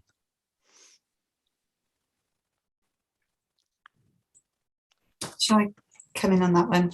Whoever wants to. Okay, so it's the current formula that has those big steps in, and that's what we're aiming to move away from. So we're going for a smoother sort of top up really for those pupil numbers. We expect schools to balance their budgets over the next 3 years really. So to allow some flexibility around that step. So if they dip below for 1 year but then go back up, then as long as they've got sufficient surplus by the end, so they're back in balance by the end of the next 3 years, then we can license that deficit for 1 year if as long as they bring it back the following year if their pupil numbers go up. So we do try and help schools along with that at every stage really. It does take 2 terms really to bring through a redundancy process, but we always say to schools, even if they have to start on that they can stop that at any point if they no longer need to make that redundancy. So even they even right up till September really, they've got the opportunity to say, oh, actually we don't need to do this now. So we would encourage them to start the process so that they can if they need to, and then I know that's sort of difficult really for the heads and the governing bodies and for the staff involved, but that then would let them, put them in the best position really to adapt to their changing pupil numbers. You can see Geraint put his hand up as well. So. Thanks, Chair. The question Councillor David's asking is important because there is nothing more demoralising in a school than absolutely to announce the start of redundancy process when you know that it actually might be down to one or two learners plus or minus a particular line. And if you're +2, you can stop it. If you're -2, you have to see it through. Now, to create those step scenarios in a budget is one of the undesirable consequences of the formula that we've had, the one we've been having to work with. And therefore, what this does is it eases those out. Now, it should mean that a school will have a good idea in September what its budget is going to be for the following April. It also should be, if it's able to and is working really well with its community, and that's another important bit here, it ought to be able to have a good idea of where it might be the year after that as well, and to see whether something needs to happen this year or next year. But the frustrating thing is some of our schools have been in a position where they've needed to down one member of staff this year, up a member of staff the following year. And actually, over 3 years, they might have been able to do it. What this will require is, like the current system, good collaboration between the finance officers, the head, the school service, the challenge advisor, so that we're able to do that further look and say, okay, yeah, you don't need to jump this year, but you know you can't wait much longer after that, or this is the year where you need to go, or next year will be the one. So it is an important one. If you can take out those business of starting redundancies and then stopping them, it would be a net gain all round, I think, and create a lot less stress in the system. That's what I was hoping would be the answer. So how much would a school lose? Would it lose any, if it went down from 151 to 149, would it lose more than the basic per pupil amount? Or will there still be steps in the system? So does Mary want to come in on that one, or shall I start? At the moment, if you're on 151, you've got the funding for the 5 teachers who technically have a full class, and then you've got funding for an extra teacher who could have a class of 1, but everybody then divides the 151 children between 6 classes. So as it then goes, the per pupil funding for a school of around that number is actually quite a positive force. They are also, a school of 150 is still in the mix as well for the top-up funding for group sizes. Mary will correct me if I'm wrong there. They are in that frame of not yet big enough to cope with the ride without additional care. So they don't get the funding for being a small school because they're not a small school, but they're not big enough just to be able to cope with numbers jumping up in and out of under or just over group sizes, which a school of 210 can do. So they would have that additional funding in order to see them through. And that linked then to the actual teacher cost is the way that works in order to give a bolster. Was it 1,300 per learner, Mary, that you had down there? 1,308, if I remember correctly. That would bolster them up and around. So, but also because they'd have the management 2 salary as the average for the 5 teachers they've got permanently, that's an uplift on the amount they would get for their teaching costs at the moment. So they would have that safety cushion built in. So there's a lot of security in the proposal that we've got to stop it being choppy based on small changes in numbers. Good. Thanks, Chair.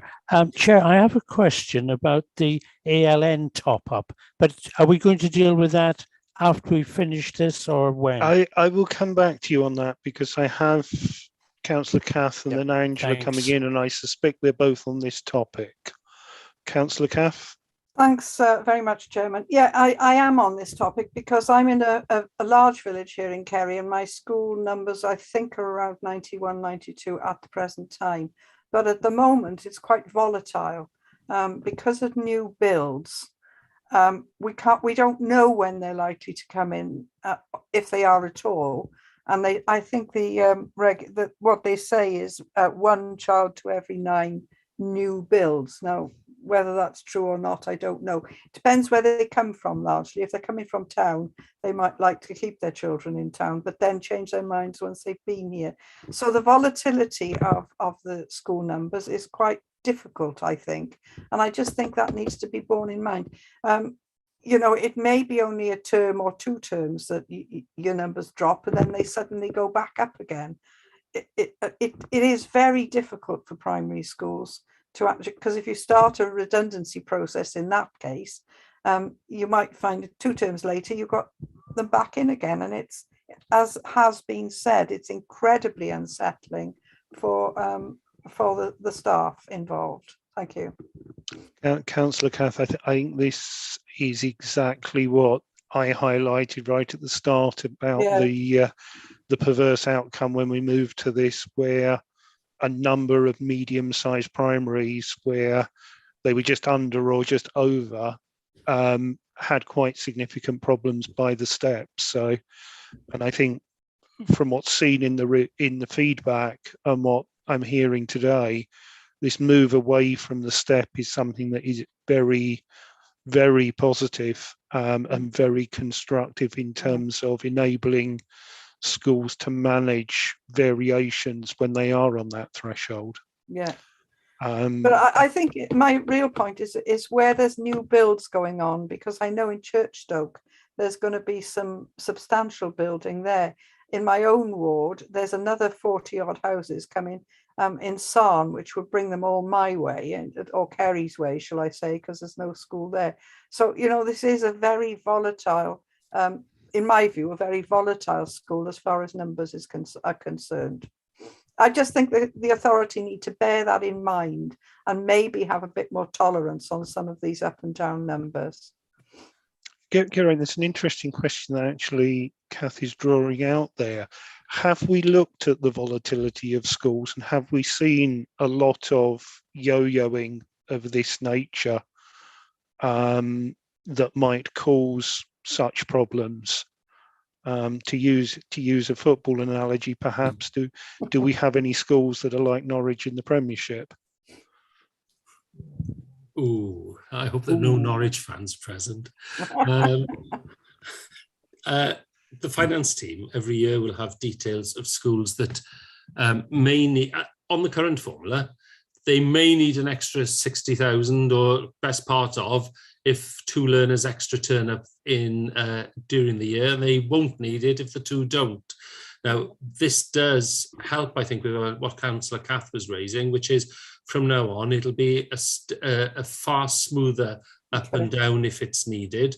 I think the question that was raised a moment ago around number of children per house on new builds probably merits, if the local authority is going to be now on a continuous programme of transformation and seeking investment in the 21st century schools, making sure that there is that fine-tuning and transformation for what sort of villages and housing might actually have a higher percentage of children coming in, and what sort of locations may have a higher number of pensioners, for example. Now, I'm assuming that's already in the model, but it's one that the local authority would be wise to keep a very, very careful eye on, because there are communities that are more attractive to families with young children than others, and therefore that, but in terms of a funding formula, this will take the risk away of those steps that leave schools not quite knowing where they are. Because actually, if an extra 2 learners gives you a best part of £60,000, you're praying for those 2 learners, and you may actually already have a staffing structure to be able to actually take care of them if they turn up in any case.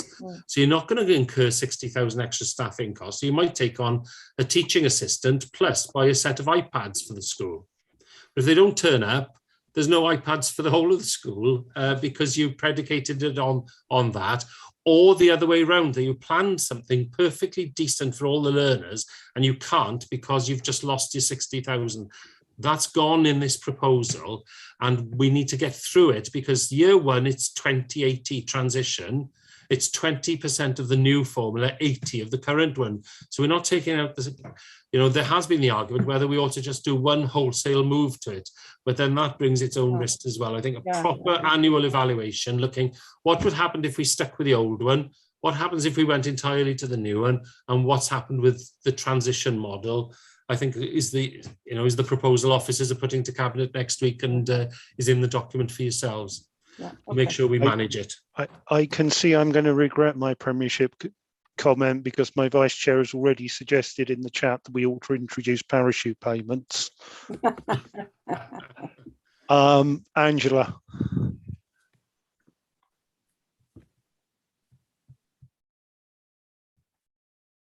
Hi, Angela, you're mute, and if you want to stay off camera to help bandwidth, please feel free to do so. Thank you, Chair. I think I'm okay. So it's a sort of overarching question, really. But first of all, a comment. It seems to me that the ideal place for a school now to be is one pupil over a multiple of 30.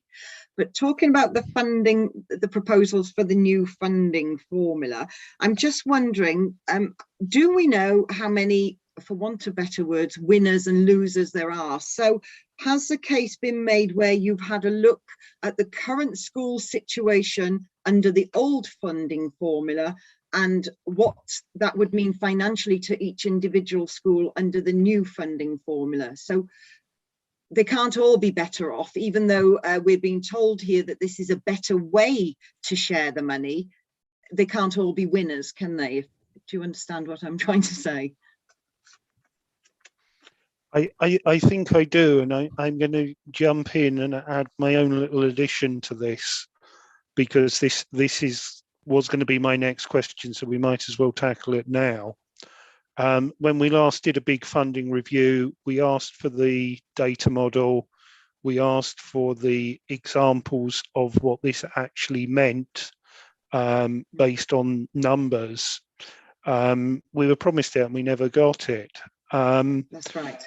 Before this goes to Cabinet, will you be actually publishing an appendix that shows to the Cabinet, based on this year's numbers, what the impact would be for each school in the county in each of the 3 years based on the phasing in, so that Cabinet are clearly cited on what this impact will be and won't face criticism from local communities when they subsequently learn that there is a big hit in their area.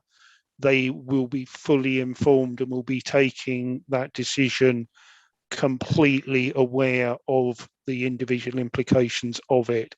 Assume on the basis of what is in the school today, because obviously we can't predict what the numbers look like going forward. We can only do like for like. Geraint. Sorry, I've just I've noticed Councillor Aled switched on his camera here, and it is an important question about how principles and reality play out. So I don't know if I should defer to Councillor Aled for a moment around that, out of respect. Just very, very quickly, Pete. To be honest, it's almost important that it's anonymized, just like the capital investments we make into the school repairs every year. We don't see that particular report before approving it, so we don't see the individual schools, so we don't have that influence over that decision making. That is for officers to, I think everybody's frozen. I'm not sure if you can hear me. I can hear you, Alid, but if you want to take your camera down, because you are breaking a little bit. Yeah, but we need to understand the range of swing between the current allocation and the future allocation, and also understand the impact of the dampening mechanism over the 3 years. I don't think we need to see each individual school. So which school gets is impacted negatively or positively, it's not a factor in our decision making, but we need to understand the range of impact across the schools. And I think that indication, that data will be there for us. Thank you. Geraint? Yeah, and just to say, in response to the question, what it does is it shows you where you go from what it is at the moment. Now, if we all thought that what it is at the moment is absolutely fair and is the level playing field between all kinds of schools, nobody'd be talking about actually having a development of the funding formula.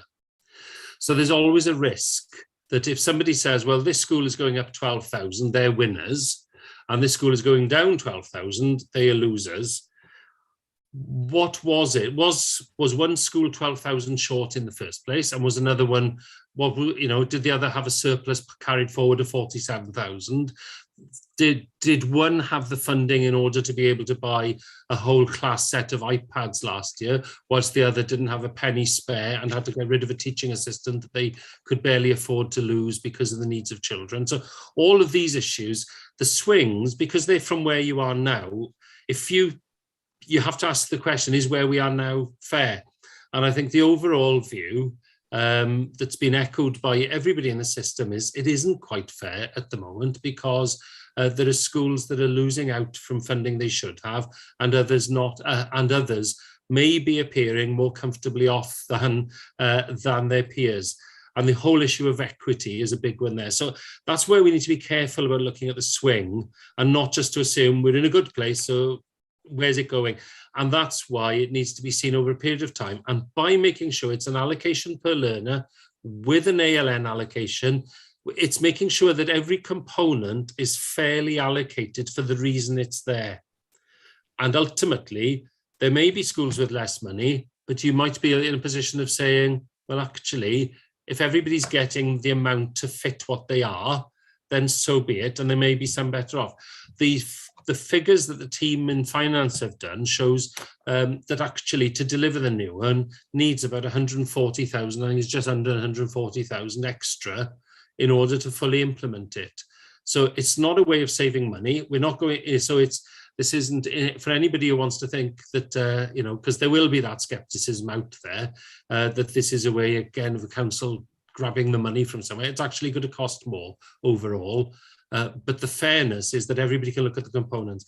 Now, if during the year it becomes clear, like the question raised now on buildings, poor quality buildings, is there enough in the formula for those schools with poor quality buildings for their revenue spend? Well, let's have that debate as the year goes on and come to review it to see whether actually that bit needs, but at least there's a funding formula that has component parts where you can actually see all the parts and work out what bit might you want to add to, or if necessary, take away from, and then be able to get to the end of the journey sensibly. But by phasing it, there should be no great shocks in the system. That is important.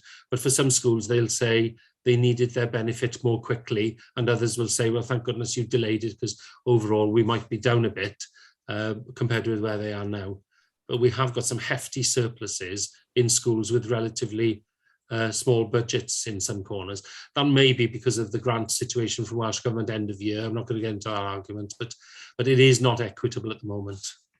I think I'd agree with you on that, Geraint. And I think my point was that you've set out a few issues that you aim to address, and by actually being able to see the impact of it on specific school budgets, you could potentially point to those. But I also take your point that there are a number of changes going on here, and there may be specifics that impact on that. So I will bear that in mind, but I would hope that there is a detailed piece of work as part of the budget round this year to ensure that there aren't any perverse outcomes that come out of the woodwork, and that there will perhaps be a contingency in place to address things if there are during the budget setting phase for the schools. Thank you. Angela? Yeah, can I come back, please? Yes, so by all means. My question was, had a comparison been done school by school? And from what you're saying, the answer is no. But your replies I think you're wrong. You're sorry, apologies, but I do think you're wrong. You're telling us that this new formula will be fairer. You're saying that at every stage. You believe at the moment, the way you've broken the formula down, the proposals of how schools will be funded in the future will be fairer. So why does it have to be a secret? If it's going to be fairer, we all know when, you know, that the same money in the pot is going to be distributed differently to make it fairer. So clearly there will be some winners and there will be some losers, but it will be fair. So if the losers are going to get a little bit less money in the future because, as you say, they were having too much previously, then so be it. But it will be fairer. Therefore, why can't it be transparent? Do you want to come back on that, Councillor Pete, Chair? Yes, please. With a calculator, anybody would have been able to work out what their budget would be based on the principles in the consultation document. That's about as transparent as you can get. We even had a figure of what it would be per learner. And sorry, everything. Geraint, apologies. No, I don't mean to the school. I mean to this committee. Oh, I see. Why couldn't Okay. this committee Right. have had that information? I think it's back to the issue that Councillor Allard raised a moment ago, which is sometimes decisions need to be taken on points of principle and whether they, when you work through the principles, do they look right, rather than it becoming a turf war that so often happens of people identifying individual schools and then it becoming a lobbying process. Okay, even though people desperately don't want to do that, it inevitably happens, and therefore what we've got here is a set of principles laid out absolutely clearly and transparently. Either they look fair or they don't look fair. My argument is, and they've been through the Formula Review Group and they've been through Budget Forum, is there is a fairness about them and a transparency about them. But you know, that's a decision for yourselves, possibly, but certainly for Cabinet to take as to whether they believe it is a fair way of distributing funding for the future, and include the expectation that annually it has full consideration from school and finance to look at the impact and to work out the way forward. Formulas are never there, shouldn't be tablets of stone. Thank you, Geraint. I've got no further hands, so I'm going to close this. I think you might like to see. Oh, Margaret, I'm sorry. You did mention. No, it was fine. No, it's fine. You're It's done fine. now. Okay. Yeah. Thank you, Cam. Thank you for that, and I do apologise. I do have one final question. It's one I've been saving right till last. You've been identifying a number of times that this is going to cost more, but we know the amount of pressure that is on the budgets. So if there is no additional money coming in and you've got to work with the funding envelope for schools delegated that you have at the moment, what's plan B?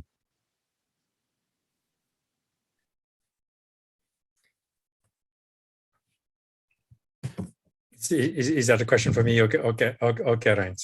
Whoever wishes to answer. As you know, we're in the middle of the budget setting process now. Clearly, we await the Welsh Government decision on how much the level of support will be from Welsh Government for our revenue budget. It is a relatively small percentage of the total. It was about £38 million for primary school setting. So, you know, we it will be added to the list of pressures that the council are facing when setting that budget. And we'll have to take a view in the round on that. I'm not sure if Mary has further thoughts on that or not. Thank you. Yeah, thanks, Councillor Allard. We've included it within the budget proposals because there is a small additional cost, but that the other thing to point out is that is based on the current schools estate as well, and we're aware that some school closures have already been agreed as well. So in the round, I don't want to preempt any budget decisions, but I think there's sufficient funding in the round to be able to manage, particularly in that first year, the 24,000 that we need for the first year. Okay, thank you for that. Because yes, of course, because I have it in my head the final sum, but we're actually phasing this. So for just the first year, it's not as much as appears. I'm just checking before I draw to a close. Councillor Sandra's put something in the chat. Is it something we need to ask?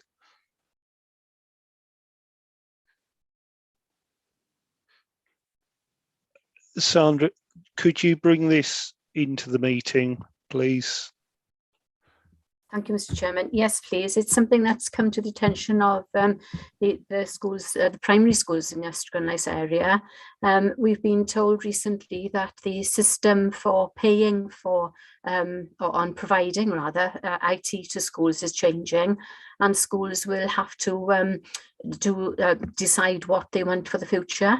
They can either go with a package with Ceredigion, or they can go, as some schools have already done, look for an outside provider. And the current amount of money that is in that provision is 182k, which will be put into the pot and divided according to the formula and allocated to the schools on pupil head for clarity, basically. So it's finding out what schools are doing, how they're going about it, how it's going to affect the formula, and there's nothing in the formula about that change that is coming in April 2022.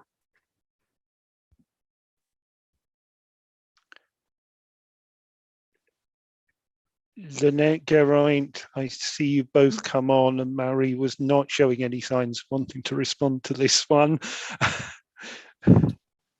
Yeah, thank you. I'm happy just to come in here and just to sort of say, likely that happy to take the specific example outside of the meeting, Councillor Sandra. I know that all schools now currently are looking at their IT provision and making those decisions as to which provider they will go to. And each one of those, the model with Ceredigion is a model whereby many of our schools have already opted into that. Some have gone their own way with IT, so that's already in there. And so happy to take your specific example outside of the meeting to discuss further, because it is something schools will have to make decisions on going forward, because there will be the replenishing of IT equipment that all comes into it as well. So that is something that schools will have to decide going forward. It's been on a rollout program as well. So some clusters have already gone down that route and others haven't. So it is cluster by cluster. Thank you for that, Lynette. I'm not seeing any other indications of any further questions. I just want to pass back to Lynette and Councillor Aled as to whether they want to make any closing comments before we draw this to a close. Just very quickly, there are clearly those aims in this formula to make it really transparent of where we are spending the money in the future. And when taking political decisions about the transformation of a school service, you can clearly see the costs involved when change happens. And there's nothing wrong with spending additional money on potentially a small school in an area, but that's a political decision that has to be made on educational grounds and other factors.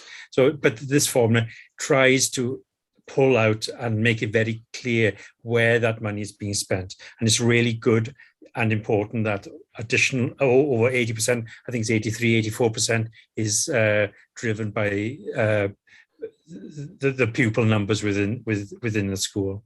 And this is just delivering a sum of money, a lump of money to the school, but ultimately how that money is spent within the school is down to the headmaster with the support of the governors within that school. So hopefully this formula makes it a little bit more transparent than in the past. And it's important that we do look at the funding formula on a regular basis going forward. Thank you. Thank you, Alid. Before I bring Lynette in, my Vice Chair, Councillor David, wants to get a question in extra time, I think. So, David.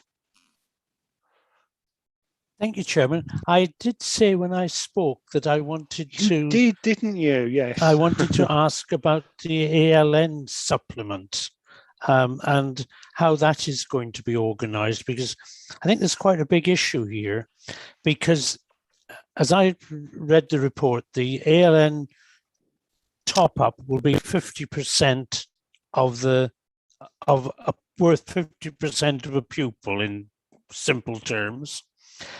And if they're in a unit, but not all pupils stay in the unit, and sometimes if the family move out of the area where there is a unit, and they're in the catchment of a school that hasn't got a unit, the children arrive there, and Powys has always used the get out of jail free card of saying, but they didn't have a statement, therefore they shouldn't have any additional help to the school's budget.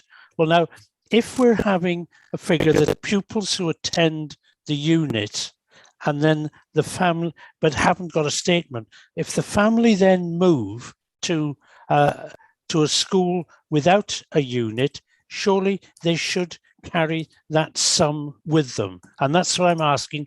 Are they carrying that sum with them if they move under those circumstances, or is that sum going to continue to be spent in the unit? Thank you, Chair. Thank you, David. And my apologies. Yes, you did say you wanted to come back in. Shall I start? Mary. I'll ask Lynette to so the change that we're making for the half a pupil effectively is currently for mainstream schools with specialist centres, the pupils that are in the specialist centre don't count towards their pupil numbers for the formula for their mainstream funding. So what we're proposing is for those schools to allow that reintegration from the specialist centre into the mainstream part of the school, that they should have an element of allocation, not necessarily the full allocation, but 50% to average out the time that they spent between the specialist centre and the mainstream school. So if those pupils move school and move to a mainstream school that doesn't have a specialist centre, when we next take the pupil count data, they would be counted as a full pupil for that school's funding on the mainstream side. So yes, that element, it's really about making sure that those mainstream schools that have got specialist centres have got sufficient funding to be able to reintegrate the pupils that are attending the specialist centres. So on the mainstream side then. But if they go into a school without a unit, they get nothing, or the school gets nothing. It would get. It's only those schools. It's only. Do I understand it right? It's only those schools that have got a unit that will qualify for the half pupil funding to reintegrate them, whereas the schools without a unit will have to integrate those pupils with no funding. They would get the full pupil allocation then for that pupil, whereas the schools with specialist centres currently don't have any allocation for those pupils. No, I'm going to bring David. Can I bring Geraint in, because I think he's going to clarify things.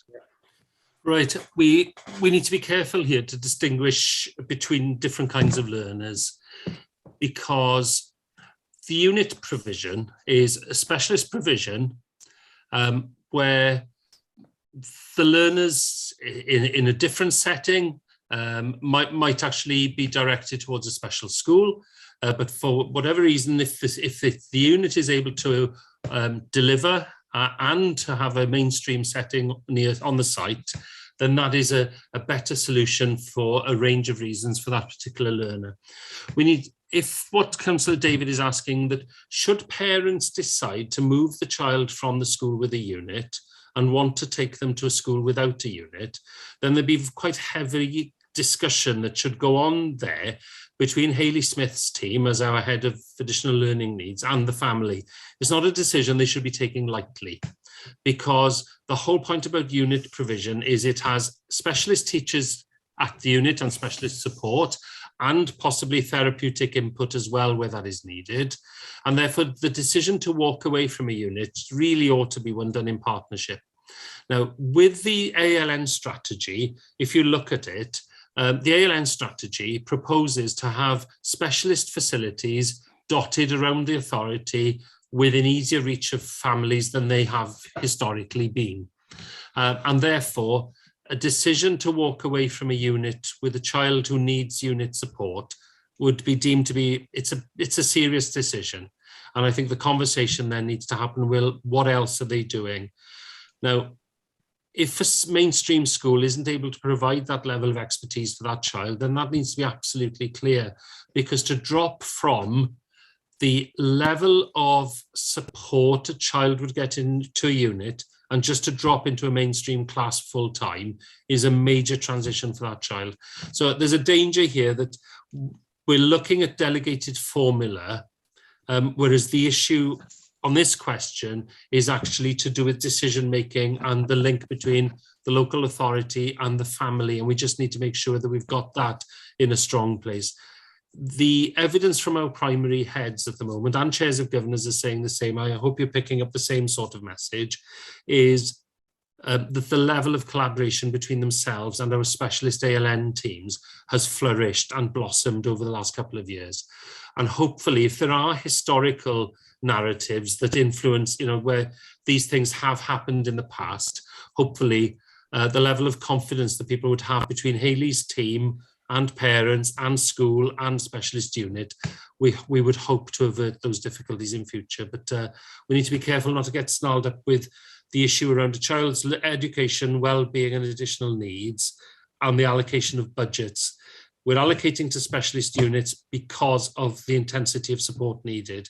We allocate it to school based on ALN banding, where the greater the child's need, the greater the funding that is available to the school for them. And that's part of component 2 of the formula, which was resolved last year.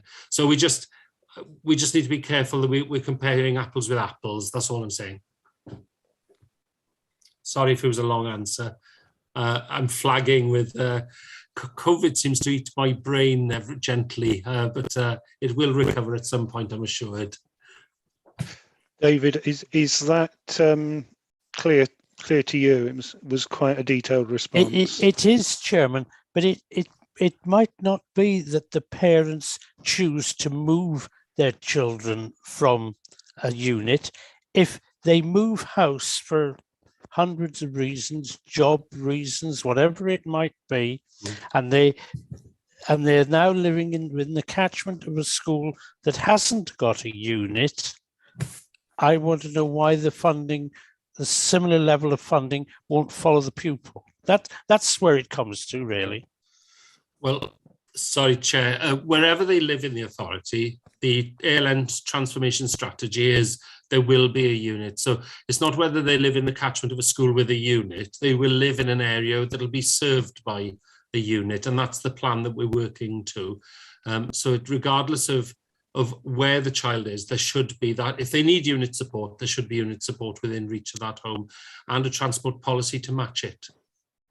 David, can I suggest that this is an important area and it does relate to ALM provision more than it relates to the funding formula. Lynette, could you arrange for Hayley or a more appropriate officer to have a discussion with David so that both he can get to the bottom of his concerns and perhaps his concerns can be shared with the team to make sure that it is something that's prevented in the future?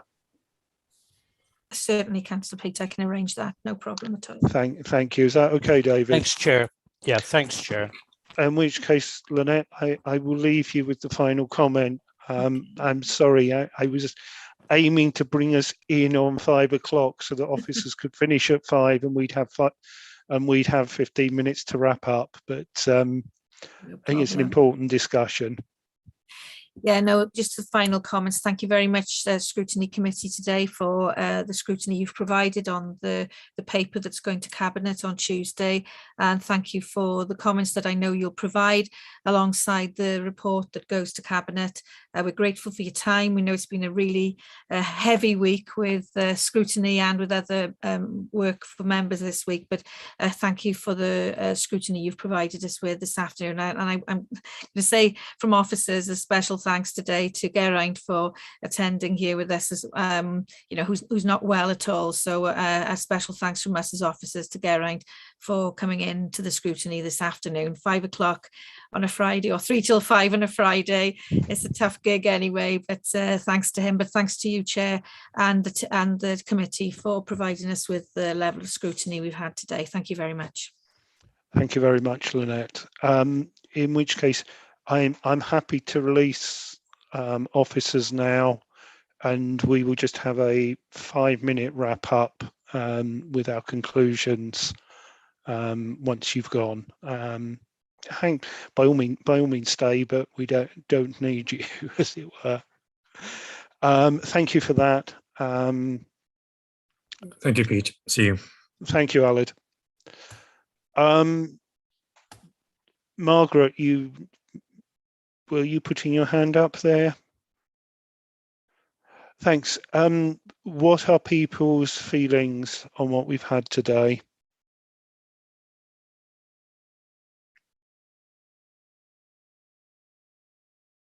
I think it's been useful, Pete. It's difficult to comment on the detail, I think, as Angela says, when you don't see the resultant figures.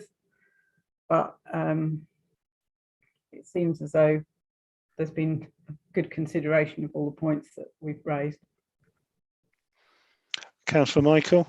I thought it a very constructive meeting, Chair. Well led by yourself, and my comments are pretty well much the same as Lucy's. I don't need to add anything to them. Thank you. Angela, then Kath. Yeah, thank you, Chair. I thought it worked really well. We'd had the papers in advance, and then having them go through the PowerPoint, I think worked really well in helping to sort of explain. It's a little bit of a complicated paper to read in some ways. I do think actually they've put a very good case forward on this occasion. But I still think I would have liked to have seen the before and after costings for each school, because we still don't know how many winners and losers there are. And we know our schools are struggling financially. So I know what they're saying, that what we've got now doesn't work, but have they really made the case that this new proposal will work? I'm not sure.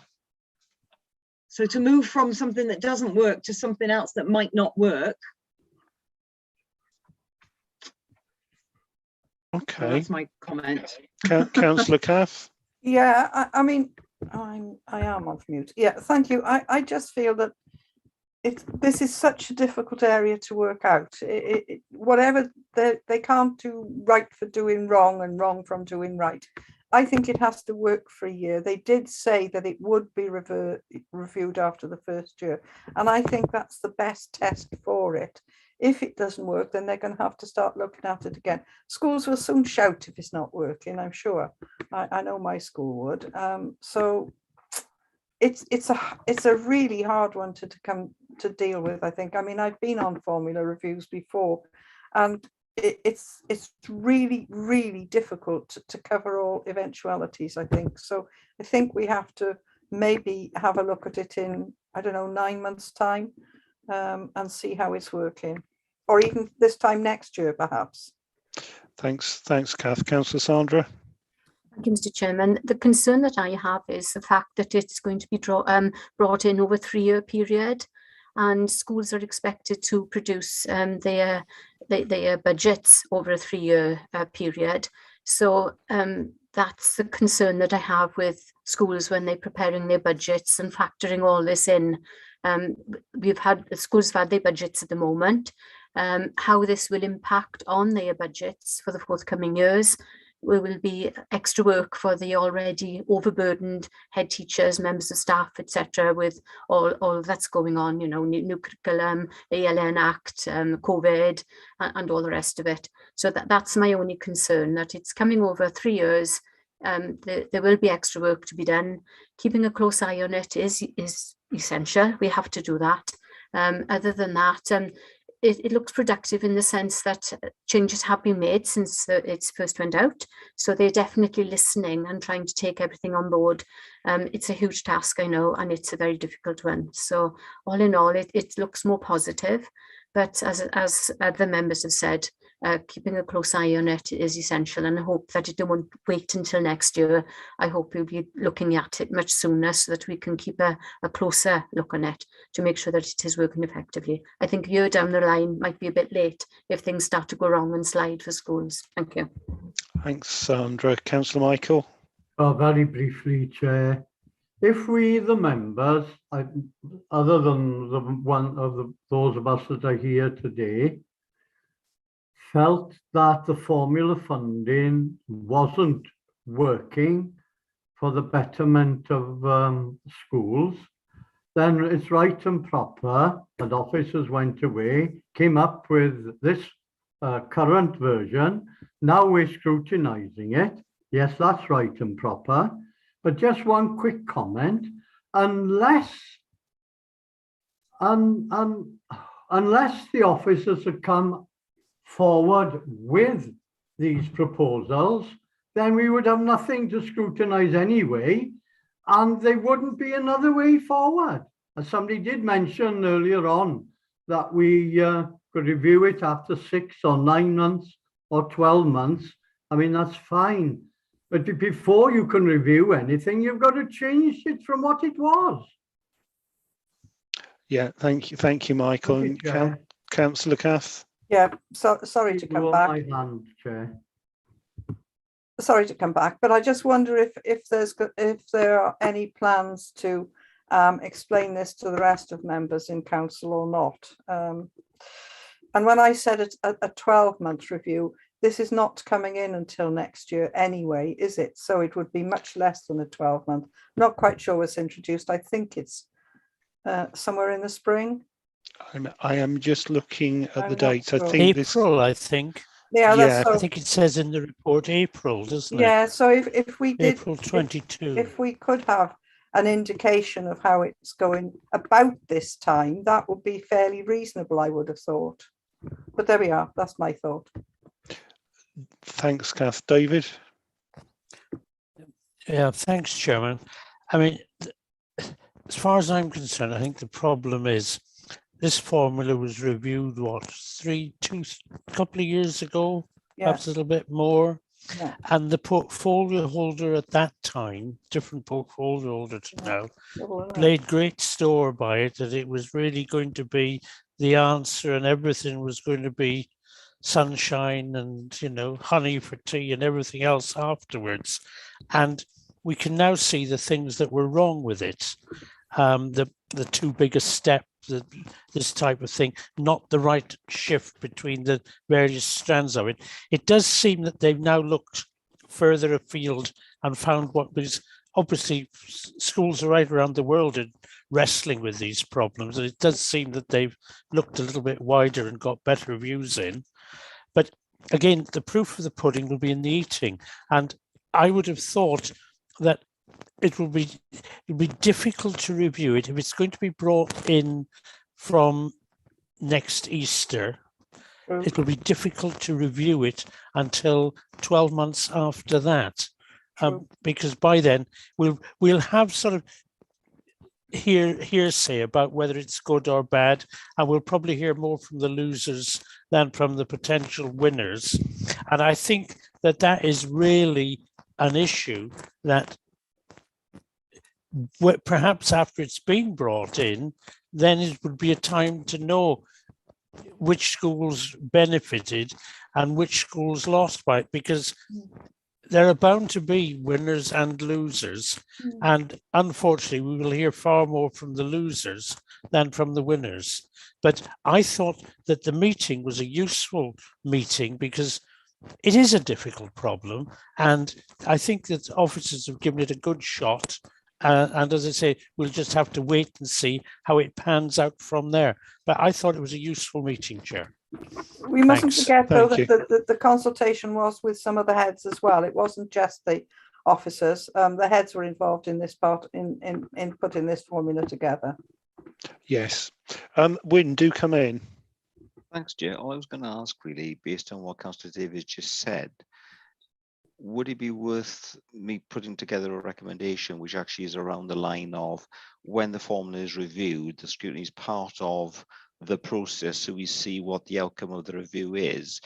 That then ties in very nicely to, you've heard what's happened now, you see the outcome of the review, you can then assess that in terms of taking things forward in 12 months' time. Just a suggestion, Chair.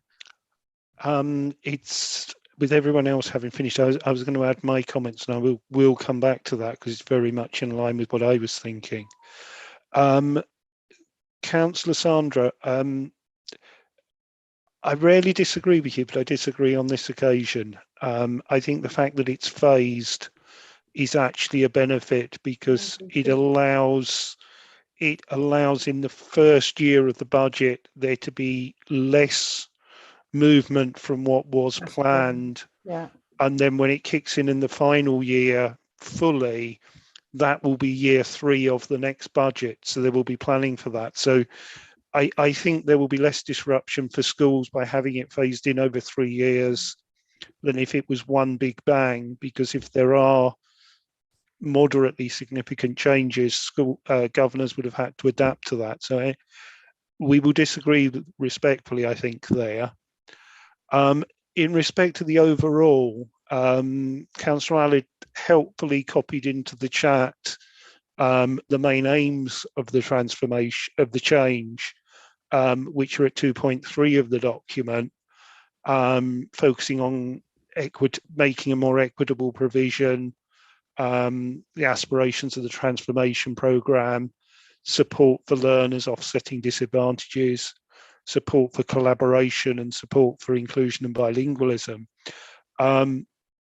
As I've listened to the discussion today and I've listened to your responses to officers after your question, I feel that this actually does meet its aspirations. Whether it will actually deliver on them is something we won't know until it's actually been out there in the wild, as it were. So I think we can give Cabinet assurance that the document that's been produced and the formula that's been produced meets the aspirations that were set out at the start. I know we didn't go to it directly, but Schools Forum had a report in the consultation response document.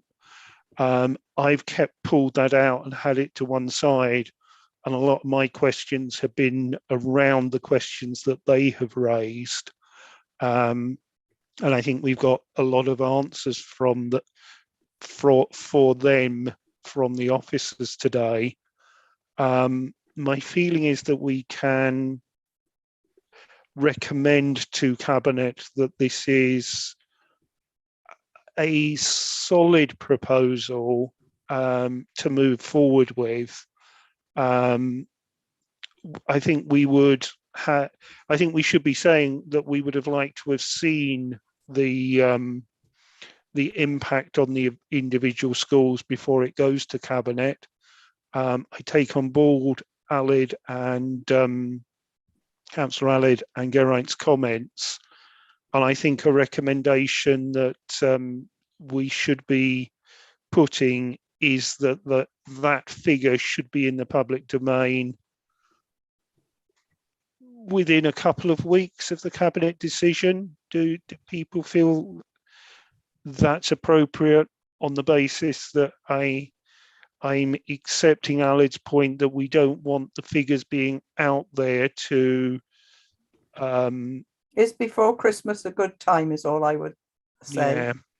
I would say Within first thing a in the new month? year. Within Yeah. a month? Yeah, because you don't want to disrupt schools and everybody at the moment, because that can be a real downer, something like Yeah, that. we've got Christmas. to remember these are indicative figures as well, because Yeah. they wouldn't be the figures that would be going. So I'm not sure on that one. And any further thoughts? Sorry, I'm struggling a little bit on this one. Well, I'd be more inclined, as I said, to make it first part of the very early in the new year. Yeah. Well, I agree with that.